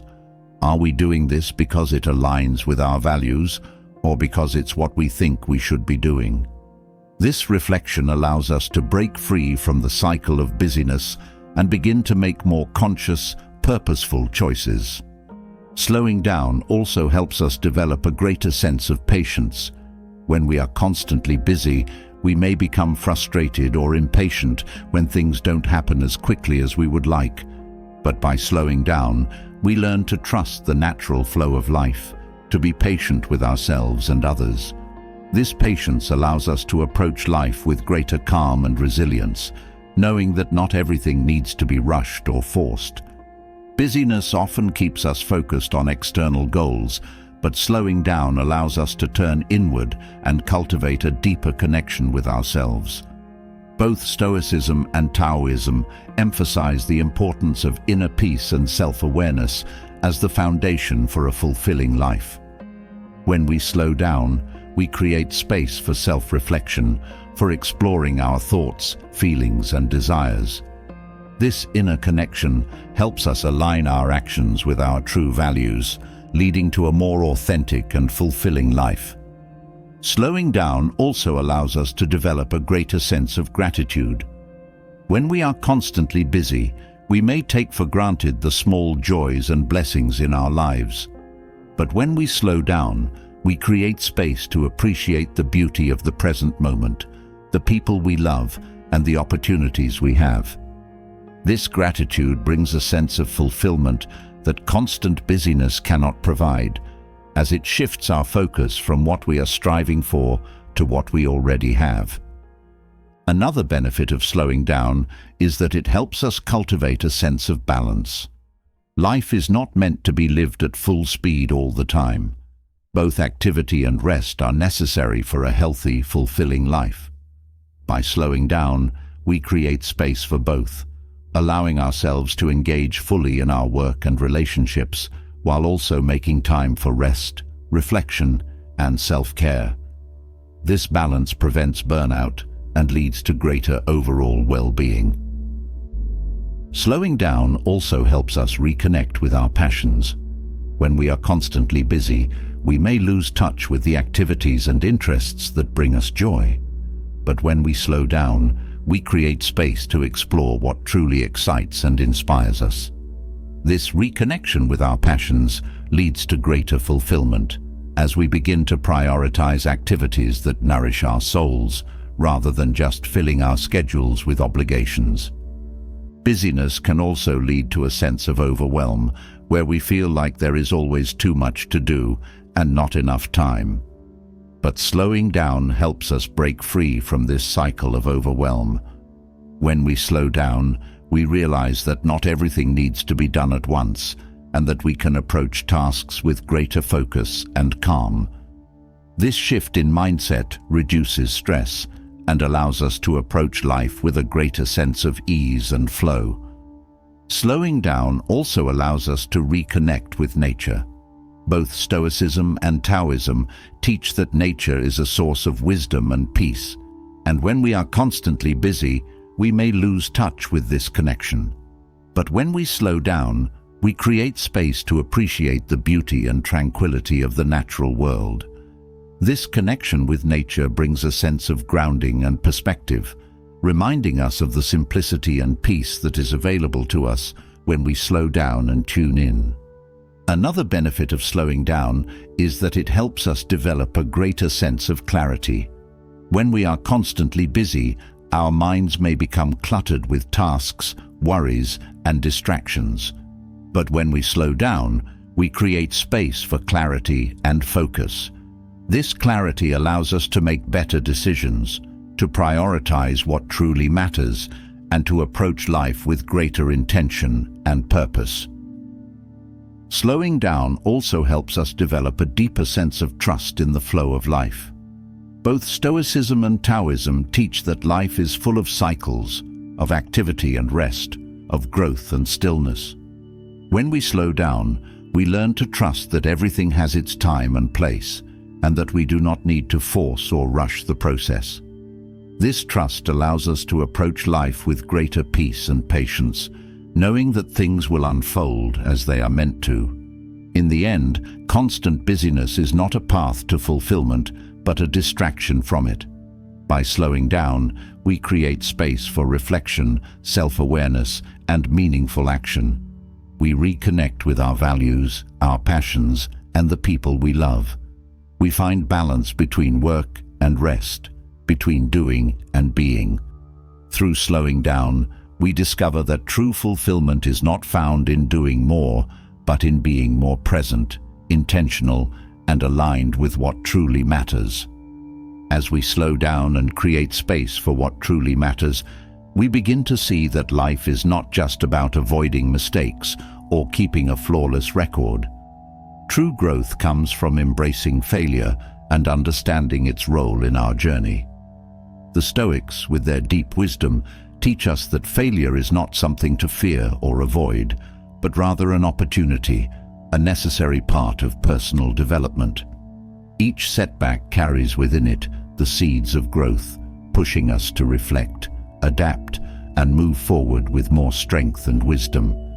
Instead of letting failure define us, we can learn to see it as a stepping stone toward becoming our best selves. Failure often stirs up feelings of shame and self-doubt.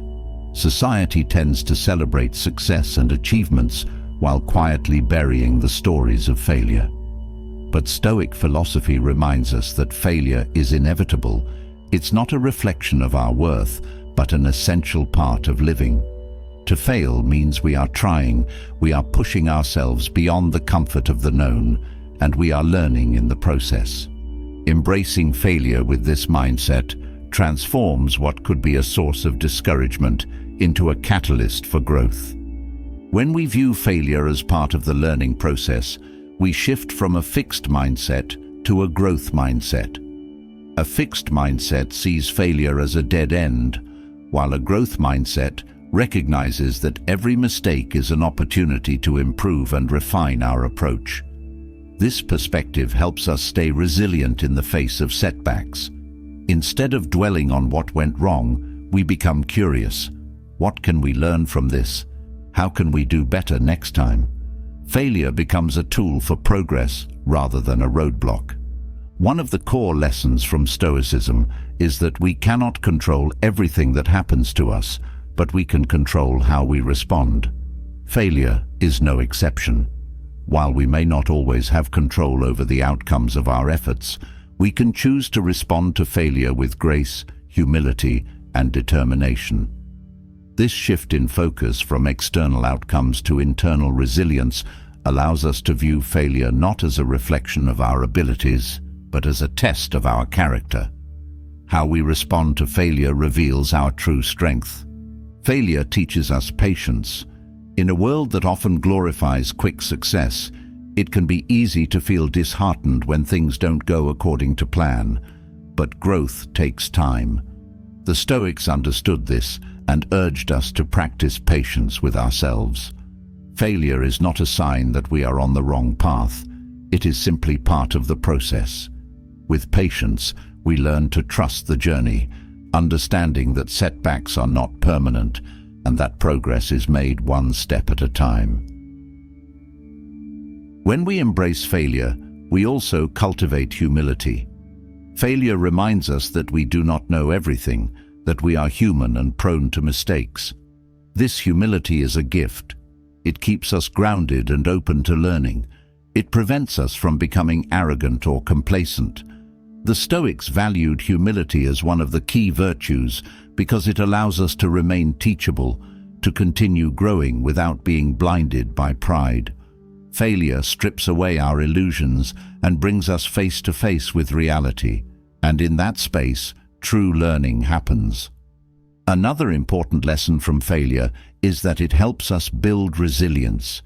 Every time we fall and get back up, we strengthen our ability to persevere. This resilience is crucial, not just for overcoming failure, but for navigating the many challenges of life. Stoicism teaches that life will inevitably present us with hardships, and it is our resilience, our ability to face adversity without being broken by it, that determines our strength. Failure becomes a training ground for this resilience, helping us become more capable of handling future difficulties. Failure also forces us to re-examine our goals and methods. When we fail, it's an invitation to reflect on whether we are on the right path. Are our goals aligned with our values? Are we approaching the situation in the best way? Sometimes, failure points to areas where we need to adjust our strategies or rethink our priorities. This reflection can lead to breakthroughs that would not have been possible without the failure. It's through these moments of reassessment that we refine our path and make more informed decisions moving forward. One of the most powerful ways failure contributes to growth is by challenging our fear of judgment. Many people avoid taking risks because they fear failure and, more specifically, the judgment that might come from others. But when we embrace failure as part of the process, we stop caring so much about what others think. We realize that everyone fails, and that failure is not a reflection of our worth. This freedom from judgment allows us to take bold steps, to pursue our dreams without being held back by fear. Failure also teaches us gratitude. It may seem counterintuitive, but when we fail, we gain a deeper appreciation for success. When things come easily, we may take them for granted. But when we've struggled, when we've faced setbacks and overcome them, we value the victories so much more. Failure gives us perspective, helping us to appreciate both the highs and the lows of life. In this way, failure enriches our experience, making success all the more meaningful when it comes. Stoicism teaches that suffering is a part of life, and failure often brings with it a form of suffering, disappointment, frustration, or grief over what could have been. But the Stoics remind us that suffering is not something to avoid at all costs. It is through suffering that we grow, that we develop the strength and wisdom needed to face life's challenges. Failure, with all its discomfort, is a necessary part of this growth. By accepting this truth, we stop running from failure and start embracing it as a teacher. Failure also helps us build empathy. When we experience setbacks, we gain a deeper understanding of what others go through in their own struggles. This empathy allows us to connect with others on a more meaningful level, as we can relate to their challenges and offer support. Failure breaks down the walls of perfectionism and reminds us that we are all human, that we are all navigating this imperfect journey together. This shared experience of failure fosters compassion and understanding. Embracing failure also teaches us the value of perseverance. It's easy to keep going when everything is going well, but true perseverance is tested when we face obstacles. Failure challenges us to dig deep, to find the inner strength to keep moving forward even when things don't go as planned. This perseverance is a key ingredient for success, as it allows us to overcome the inevitable setbacks that come with any worthwhile endeavor. Another lesson from failure is that it helps us develop a healthier relationship with success. When we are overly focused on avoiding failure, we may develop a narrow, rigid definition of success. But when we embrace failure, we begin to see success not as a destination, but as a journey. Success is not about never failing. It's about learning from each failure and continuing to grow. This shift in perspective allows us to enjoy the process rather than fixating solely on the outcome. Failure also teaches us adaptability. When we fail, we are forced to adjust our approach, to find new ways of solving problems or achieving our goals. This adaptability is a valuable skill in all areas of life, as it allows us to navigate change with greater ease. The Stoics taught that flexibility is key to resilience. By embracing failure, we become more adaptable, more open to changing course when necessary, and better equipped to handle life's uncertainties. Through failure, we also learn the importance of self-compassion. It's easy to be hard on ourselves when we fail, to fall into a pattern of self-criticism or shame. But Stoicism teaches us to approach ourselves with kindness, to recognize that failure is part of being human. When we treat ourselves with compassion in the face of failure, we build the emotional strength to keep going. This self-compassion is essential for long-term growth, as it allows us to learn from our mistakes without being weighed down by guilt or regret. Failure also helps us build mental toughness. When we face setbacks, we are forced to confront our limitations and push beyond them. This mental toughness is what allows us to keep going even when things get difficult. It's what helps us stay focused on our goals even when the path is unclear. The Stoics believed that mental toughness, our ability to endure challenges with grace and determination, is one of the most important qualities we can cultivate. Failure provides the perfect opportunity to strengthen this inner resolve. One of the most liberating aspects of embracing failure is that it frees us from the pressure to be perfect. Perfectionism is a heavy burden, one that often keeps us from taking risks or pursuing our dreams. But when we accept that failure is part of the process, we release ourselves from the need to be flawless. This freedom allows us to take bold steps, to experiment, to try new things without the fear of falling short. It's in this space of experimentation and risk that true growth happens. Failure also teaches us the importance of reflection. After a setback, it's easy to want to move on quickly, to avoid thinking about what went wrong. But Stoicism teaches that reflection is essential for growth. By taking the time to reflect on our failures, we can identify the lessons they hold. What did we learn? What can we do differently next time? This reflection not only helps us avoid making the same mistakes in the future, but also deepens our understanding of ourselves and our goals. Embracing failure also helps us develop a sense of perspective. When we are in the midst of a setback, it can feel overwhelming, as though the failure defines us. But with time and reflection, we often realize that failure is just one part of a much larger picture. The Stoics remind us that no single failure defines our worth or our future. By keeping a broader perspective, we can see failure for what it truly is, a temporary setback on the path to growth. Through failure, we also learn the importance of persistence. Success is rarely achieved on the first try. Most often, it requires multiple attempts, each one bringing us closer to our goal. Failure teaches us to keep going, to keep refining our approach until we find what works. This persistence is a key ingredient for success, as it allows us to overcome obstacles and keep moving forward, even when progress is slow. One of the most valuable lessons failure teaches us is that growth is not linear. We often expect progress to be a straight line, but the reality is that growth involves ups and downs, forward steps, and backward ones. Failure is part of this natural ebb and flow. By embracing failure, we come to accept that setbacks are part of the process, and that each one brings us closer to where we want to be. This acceptance allows us to approach our journey with greater patience and resilience. Failure also teaches us the value of support. When we face setbacks, it's important to have a network of people who can offer encouragement and guidance. Stoicism teaches the importance of community, of surrounding ourselves with people who lift us up and help us grow. Failure reminds us that we don't have to go through challenges alone. By leaning on others, we build stronger relationships and create a support system that helps us navigate future setbacks with greater strength.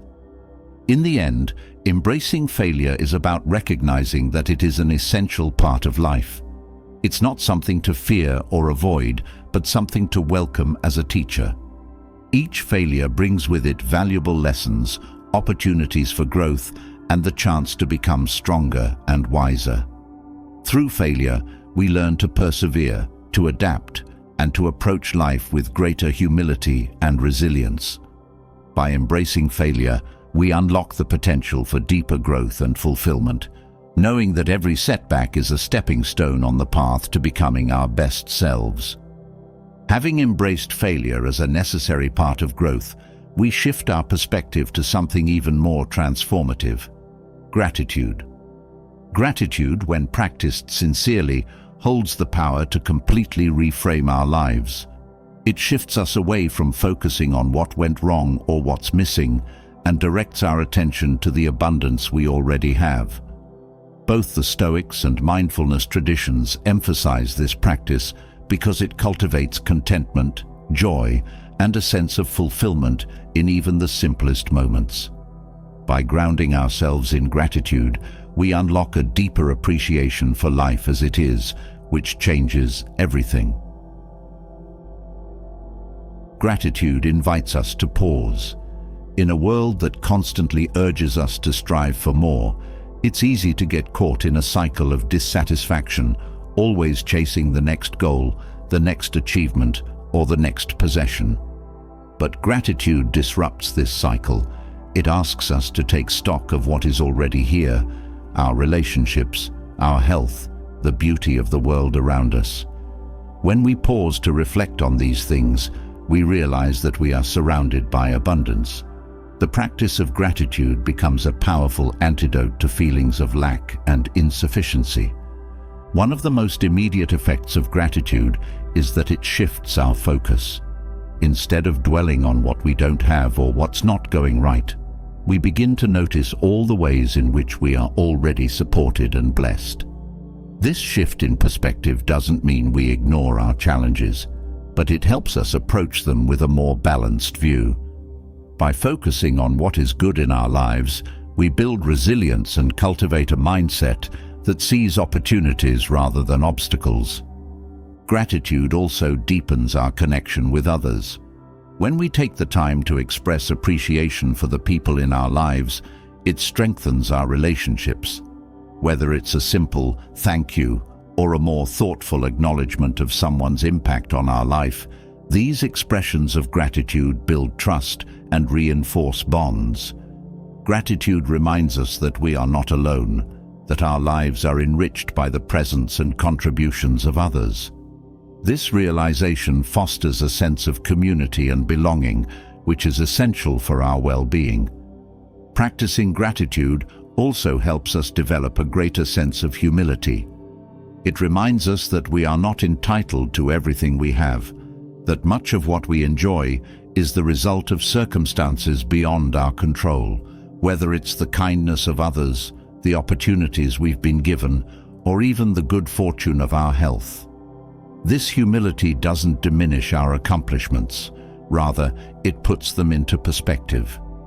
We learn to appreciate what we have without taking it for granted, and this mindset leads to a deeper, more lasting sense of satisfaction. Gratitude can also be a powerful tool for shifting our emotional state. When we are feeling down, anxious, or frustrated, taking a moment to reflect on what we are grateful for can change our mood. It's not about ignoring or suppressing negative emotions, but about bringing balance to our thoughts. By focusing on what is good, we create space for positive feelings to arise, which can help us navigate difficult situations with more grace and perspective. The practice of gratitude is also closely linked to mindfulness. When we are truly grateful, we are fully present in the moment, appreciating what is in front of us. Gratitude pulls us out of the mental trap of worrying about the future or ruminating on the past. It grounds us in the now, where life is actually happening.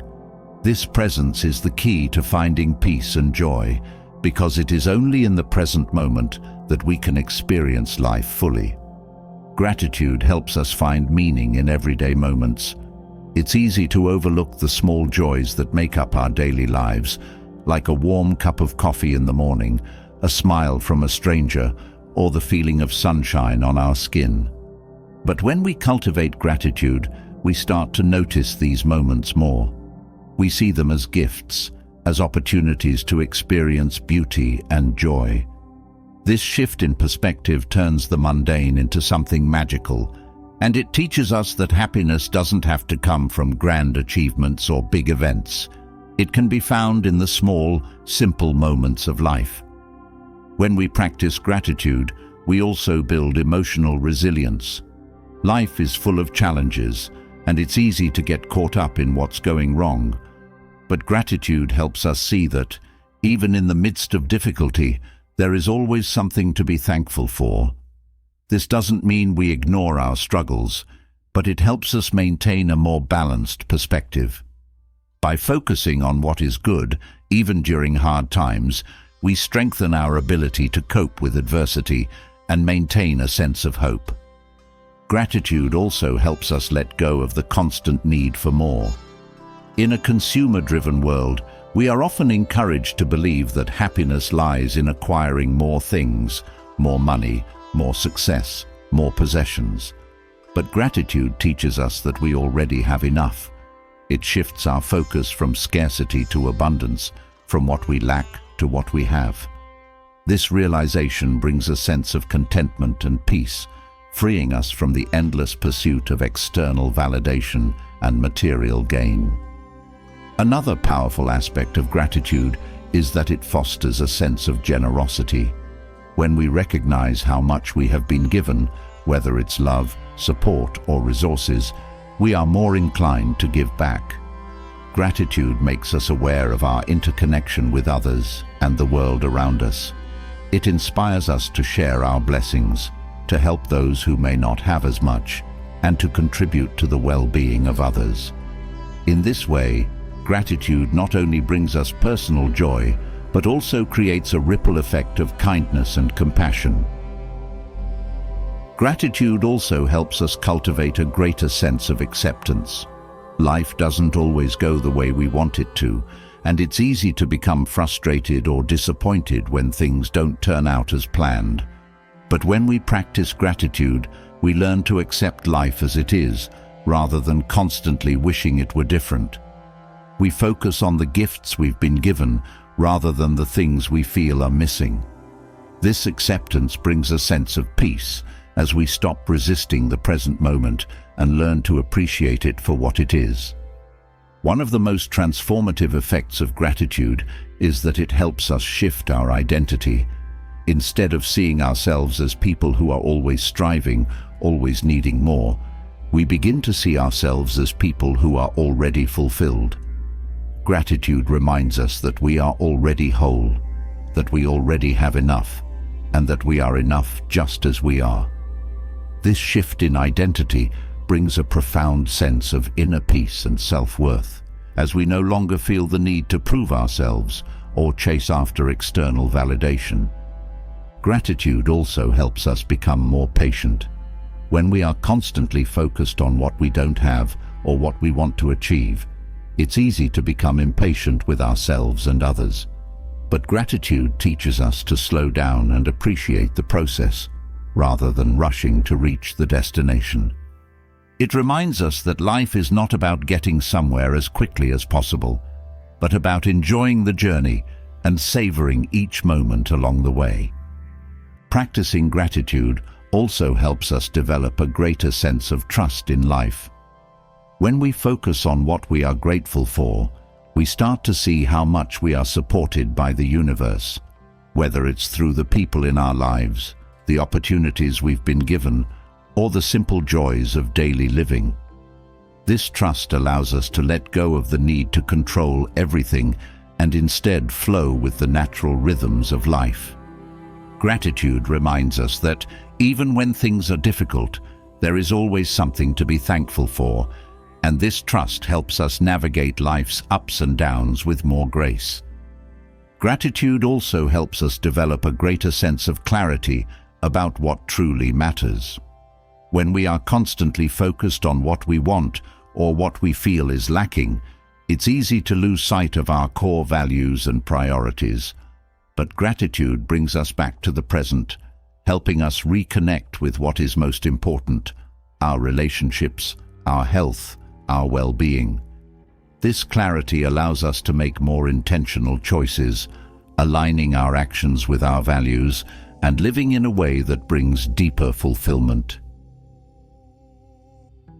Another benefit of gratitude is that it helps us let go of comparison.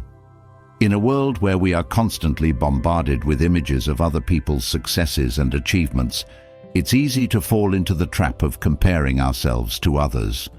But gratitude teaches us to focus on our own lives and appreciate what we have, rather than constantly measuring ourselves against others.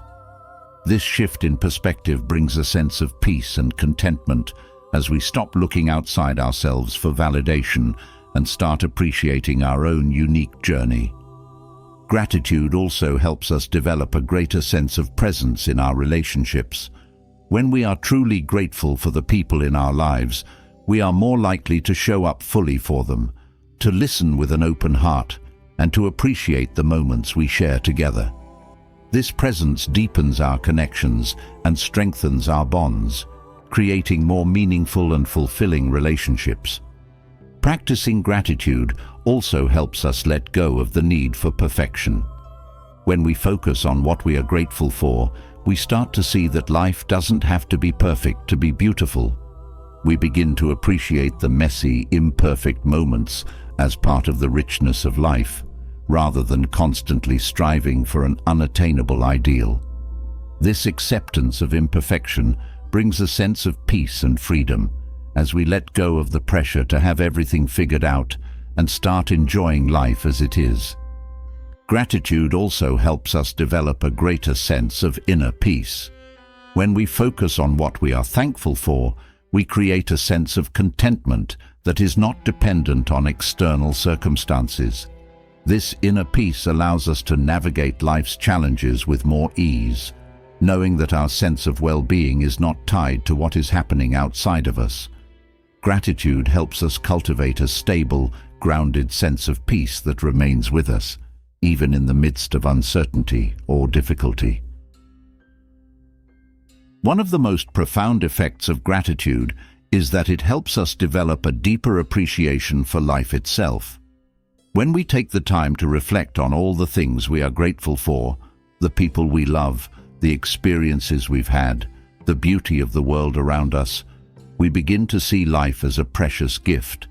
This appreciation brings a sense of awe and wonder as we recognize that each moment is an opportunity to experience joy, love, and connection.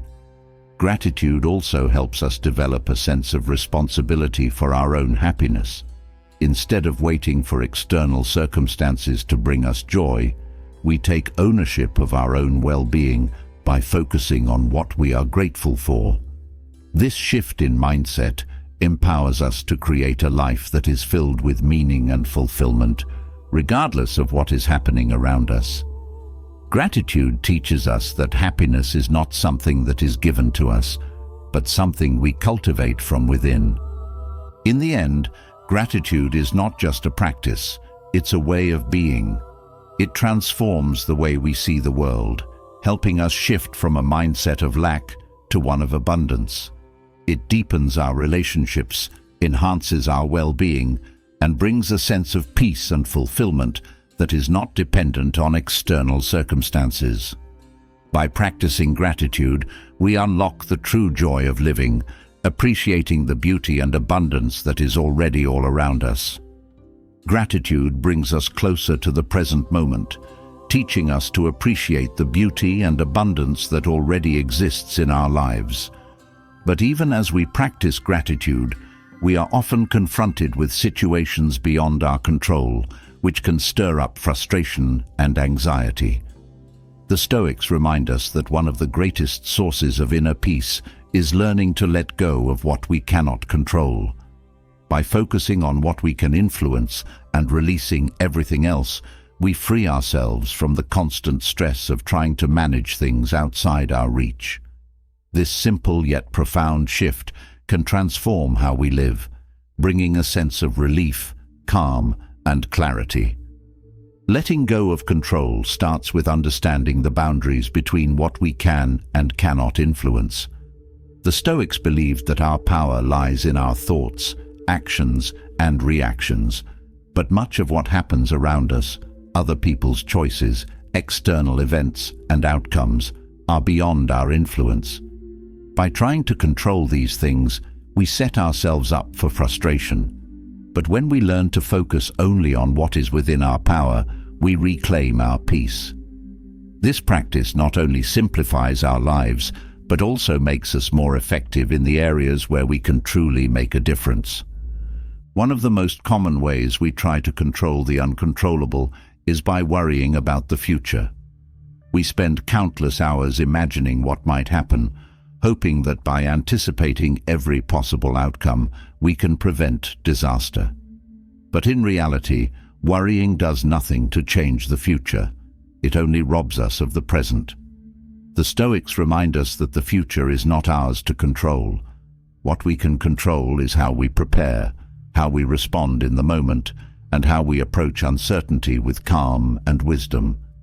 Letting go of the need to control the future brings a sense of liberation and allows us to live more fully in the present.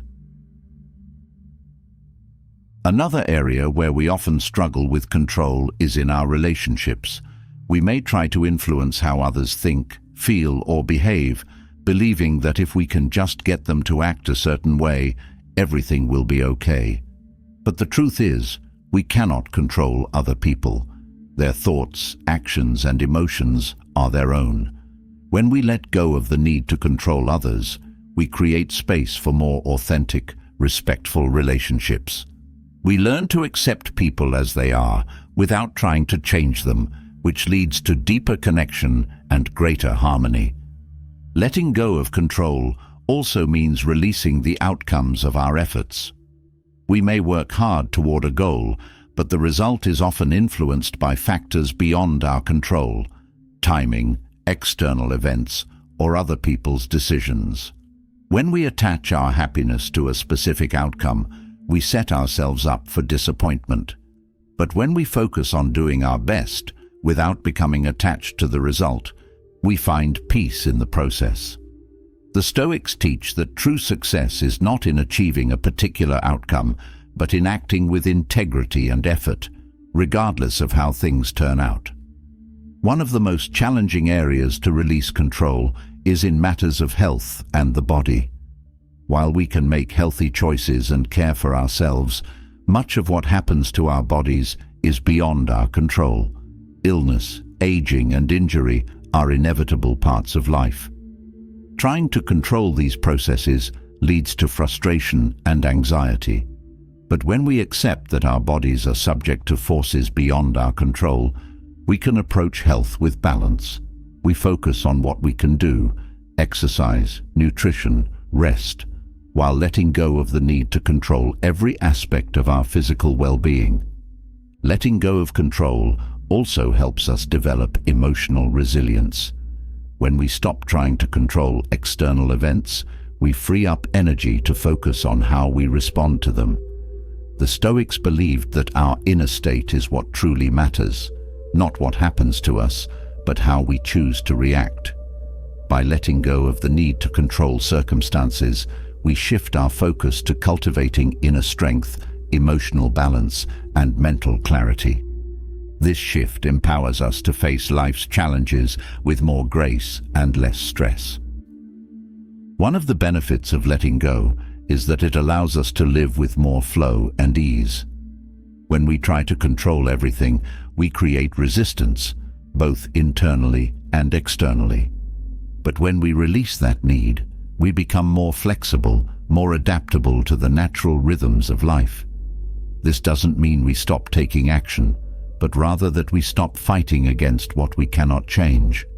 We learn to move with life, rather than against it, which brings a sense of harmony and reduces the tension that comes from trying to force outcomes. Letting go also helps us manage expectations. When we hold tightly to a specific vision of how things should be, we often set ourselves up for disappointment. But when we approach life with an open mind and heart, accepting that things may not always go according to plan, we become more resilient. This doesn't mean we give up on our goals, but rather that we remain flexible in how we achieve them. By releasing rigid expectations, we allow life to unfold in unexpected and sometimes even better ways. The practice of letting go also encourages us to trust the process. Life is full of uncertainties, and trying to control every detail often leads to more anxiety than clarity. But when we trust that things will work out, even if we don't know exactly how, we cultivate a sense of inner peace. This trust doesn't mean we stop putting in effort. It means we do our part and then allow life to take its course. Trusting the process teaches us that we don't need to micromanage every detail to find success or happiness. Letting go also teaches us to embrace change. Change is one of the few constants in life, yet many of us resist it because it feels like a loss of control. But the Stoics remind us that change is not something to fear. It's a natural part of existence. When we learn to let go of our attachment to the way things are, we become more open to new possibilities and experiences.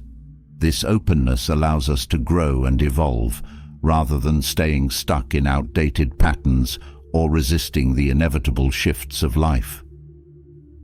Letting go of control also helps us develop a sense of humility. The Stoics taught that much of what happens in life is beyond our personal control, and recognizing this fosters a sense of humility. We realize that we are not all-powerful, that we cannot control the universe. This humility doesn't diminish our worth. Instead, it allows us to live with greater acceptance and grace. We stop seeing life as something to conquer and start seeing it as something to experience fully, with all its ups and downs. One of the most powerful ways letting go transforms us is by reducing anxiety. Much of our stress comes from trying to control things that are beyond our influence. Whether it's worrying about the future, trying to manage other people's actions, or stressing over outcomes, this need for control creates tension and fear. But when we let go, we release that tension. We accept that we cannot control everything, and in doing so, we find a sense of peace. Letting go becomes a form of emotional freedom, freeing us from the constant pressure to make everything perfect. Letting go also enhances our creativity. When we are too focused on controlling every aspect of a project or situation, we often limit our ability to think creatively. But when we release the need for control, we create space for new ideas and possibilities to emerge. This openness to uncertainty allows for greater innovation and creative problem-solving. By letting go, we invite inspiration and flexibility into our work, making room for unexpected breakthroughs and solutions. Another important aspect of letting go is that it helps us accept failure and setbacks with more ease. When we try to control everything, failure can feel like a personal defeat. But when we understand that not everything is within our power, we begin to see failure as part of the process. We learn to accept setbacks as opportunities for growth, rather than as reflections of our worth or ability. This acceptance frees us from the fear of failure, allowing us to take more risks and explore new paths with confidence. Letting go of control also deepens our spiritual practice. Many spiritual traditions, including Stoicism, teach that surrendering control is an essential part of finding peace. By recognizing that we are not in charge of the universe, we develop a deeper connection with something greater than ourselves, whether that's nature, fate, or a higher power.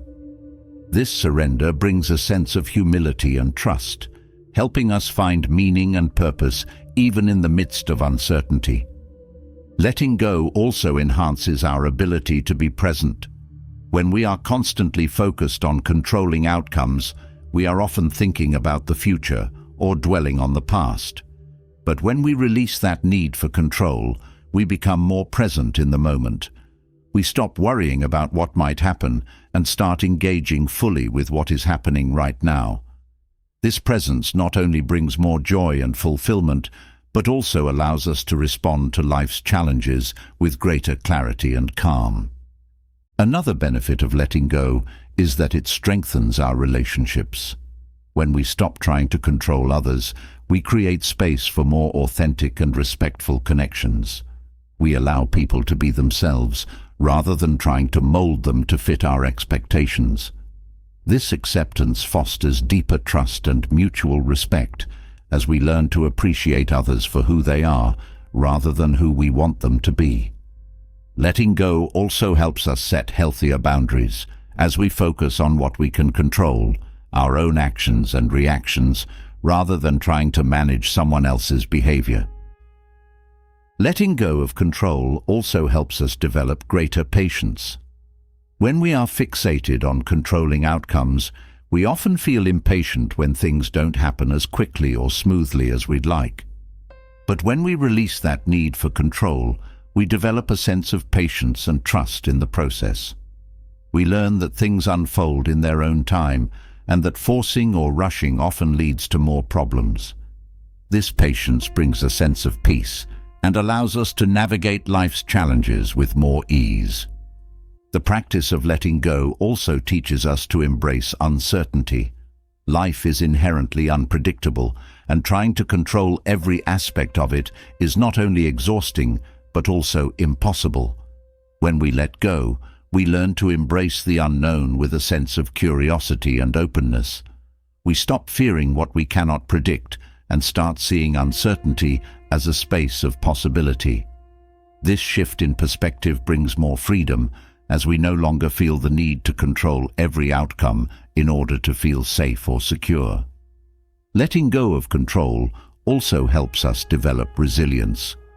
When we stop trying to control things that are beyond our influence, we build our capacity to adapt and respond to whatever life throws our way.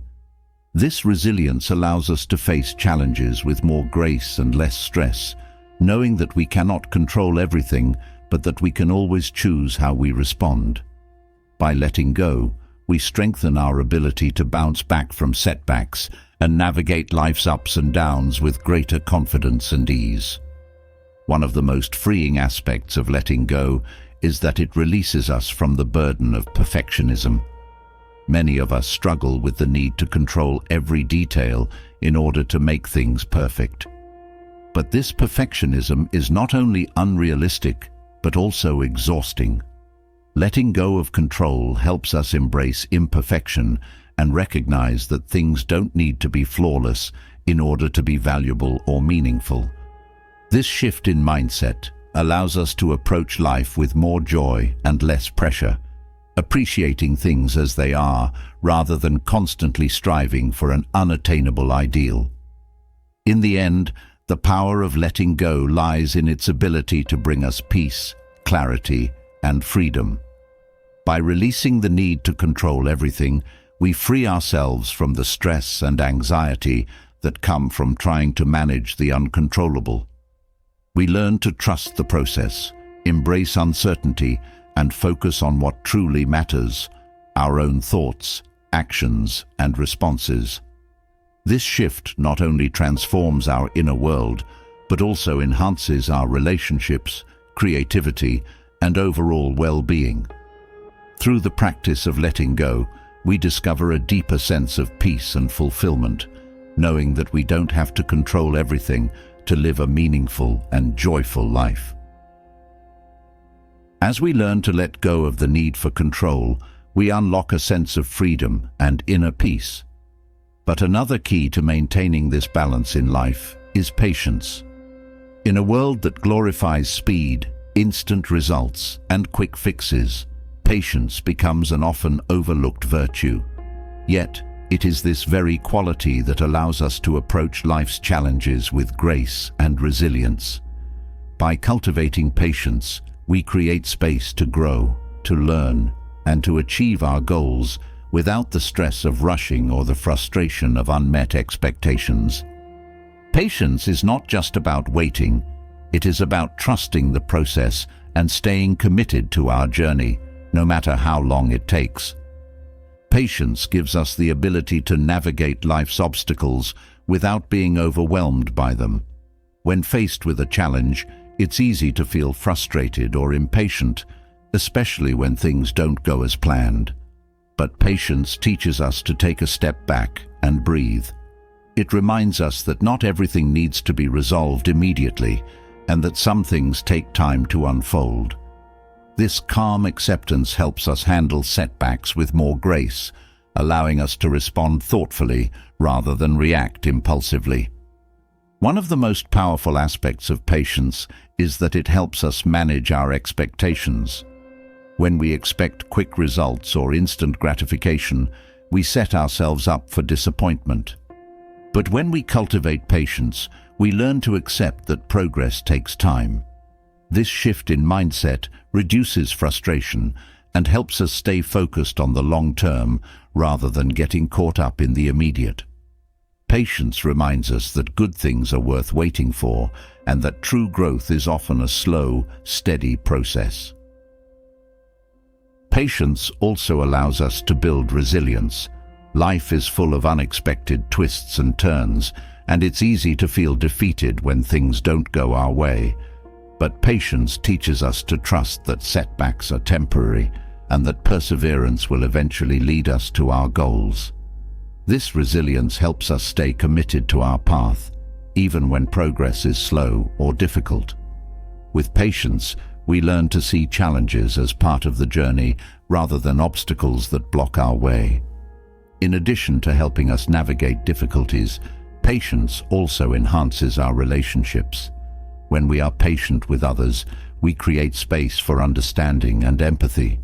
We learn to listen more deeply, to give others the time they need to express themselves or work through their own challenges. This patience fosters stronger connections, as it shows that we value the other person's experience and are willing to meet them where they are. In this way, patience becomes a foundation for trust and mutual respect in our relationships. Patience also teaches us to appreciate the present moment.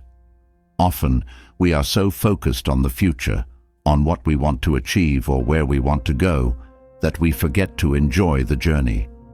But patience grounds us in the here and now, reminding us that life is happening in this very moment. It helps us slow down and savor the small joys of everyday life, rather than rushing through them in pursuit of the next goal. This presence brings a deeper sense of fulfillment and contentment, as we learn to appreciate what we have rather than constantly striving for more. One of the most valuable lessons patience offers is the ability to embrace uncertainty. Life is unpredictable, and no matter how much we plan or prepare, we cannot control every outcome. But patience helps us accept this uncertainty with grace. It teaches us to let go of the need for immediate answers and to trust that things will unfold in their own time. This acceptance of uncertainty reduces anxiety and allows us to approach life with a sense of openness and curiosity rather than fear or frustration. Patience also helps us develop self-discipline. When we are patient, we learn to delay gratification and stay focused on our long-term goals. This discipline is essential for achieving anything meaningful, as it allows us to resist the temptation to give up or take shortcuts when things get tough. Patience teaches us that success is not about how quickly we achieve something, but about staying committed to the process and putting in the effort day after day until we reach our goal. Another important aspect of patience is that it helps us avoid burnout. When we are constantly pushing ourselves to achieve more or move faster, we risk exhausting our energy and creativity. But patience teaches us the importance of pacing ourselves. It reminds us that rest and recovery are just as important as action, and that taking time to recharge is not a sign of weakness, but of wisdom. By practicing patience, we learn to balance effort with rest, which ultimately makes us more productive and sustainable in the long run. Patience also helps us build emotional resilience. When we are impatient, we often react to setbacks with frustration or anger, but patience teaches us to pause, to take a deep breath, and to approach challenges with a calm and steady mind. This emotional regulation helps us navigate difficult situations without being overwhelmed by them. Patience allows us to keep our emotions in check so that we can respond thoughtfully rather than react impulsively. In addition to helping us manage our emotions, patience also strengthens our problem-solving skills. When we are patient, we are more likely to approach challenges with a clear and open mind. We give ourselves the time and space to think through different solutions, rather than rushing to fix the problem as quickly as possible.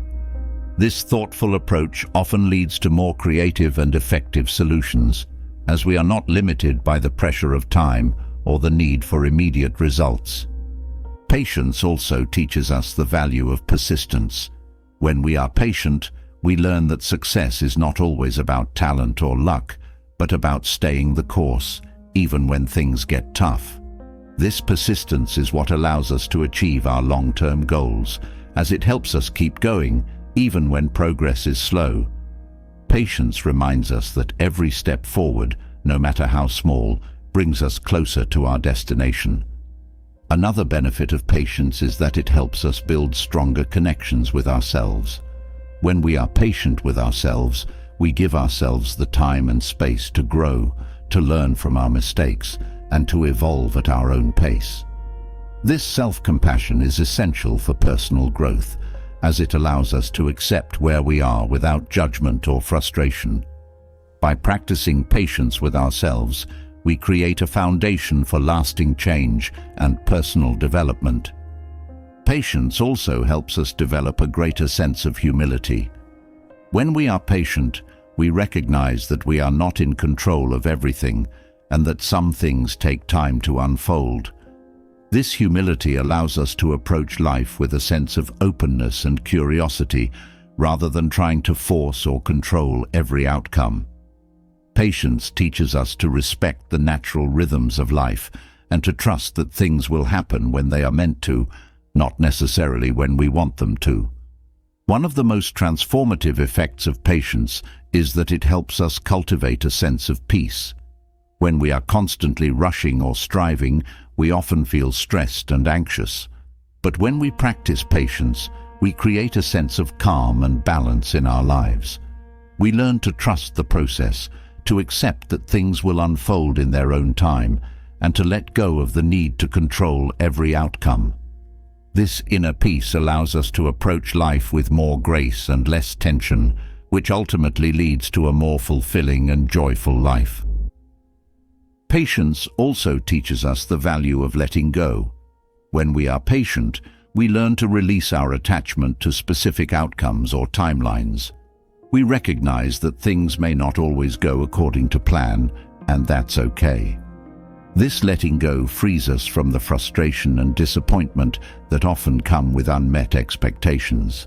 Instead, we learn to embrace the journey, to trust that things will work out in their own time, and to find peace in the process rather than in the outcome. Another important lesson from patience is that it helps us develop a greater sense of gratitude. When we are patient, we learn to appreciate the small steps of progress we make along the way, rather than only focusing on the end result.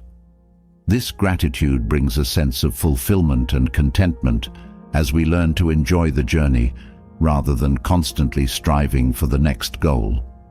Patience teaches us that life is not just about reaching a destination, but about appreciating each moment along the way. Patience also helps us become better communicators. When we are patient in our conversations, we give others the time and space to express themselves fully, without interrupting or rushing them. This active listening fosters deeper understanding and connection, as it shows that we value the other person's perspective. Patience in communication also allows us to respond more thoughtfully rather than reacting impulsively. This creates more meaningful and respectful conversations, which ultimately strengthens our relationships. One of the most powerful ways patience transforms us is by helping us develop a greater sense of trust in ourselves. When we are patient with our own progress, we learn to trust that we are capable of achieving our goals, even if it takes time.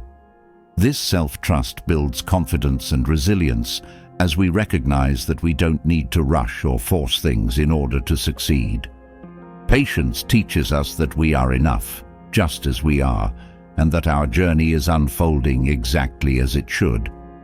Patience also helps us develop a greater sense of balance in our lives. When we are constantly rushing or striving, we often neglect other areas of our lives, such as our relationships, our health, or our well-being. But patience teaches us to slow down and create space for what truly matters. It helps us find a balance between effort and rest, between action and reflection, so that we can live more fully and intentionally. In addition to helping us create balance, patience also fosters a greater sense of joy. When we are patient, we learn to appreciate the present moment, rather than constantly rushing toward the next thing. This presence allows us to find joy in the small, everyday moments of life, whether it's a conversation with a friend, a walk in nature, or a quiet moment of reflection. Patience teaches us that joy is not something to be chased, but something to be found in the here and now. Patience also helps us develop a greater sense of empathy. When we are patient with others, we create space for understanding and compassion. We learn to see things from their perspective, to give them the time they need to work through their own challenges, and to offer support without judgment or frustration. This empathy strengthens our relationships and helps us build deeper connections with the people in our lives. Another important aspect of patience is that it helps us develop a greater sense of purpose. When we are patient, we learn to stay focused on our long-term goals, even when progress is slow or difficult. This sense of purpose gives us the strength and motivation to keep going, even when the path is uncertain. Patience reminds us that true fulfillment comes from staying committed to our purpose, rather than rushing toward the next goal or achievement. Patience also helps us develop a greater sense of flexibility. When we are patient, we learn to adapt to the natural rhythms of life, rather than trying to force or control every outcome. This flexibility allows us to navigate challenges with more ease, as we are not rigidly attached to a specific plan or timeline. Patience teaches us to go with the flow, to trust that things will happen when they are meant to, and to find peace in the process, rather than in the outcome. In the end, patience is not just a virtue, it is a way of living that brings more peace, joy, and fulfillment into our lives.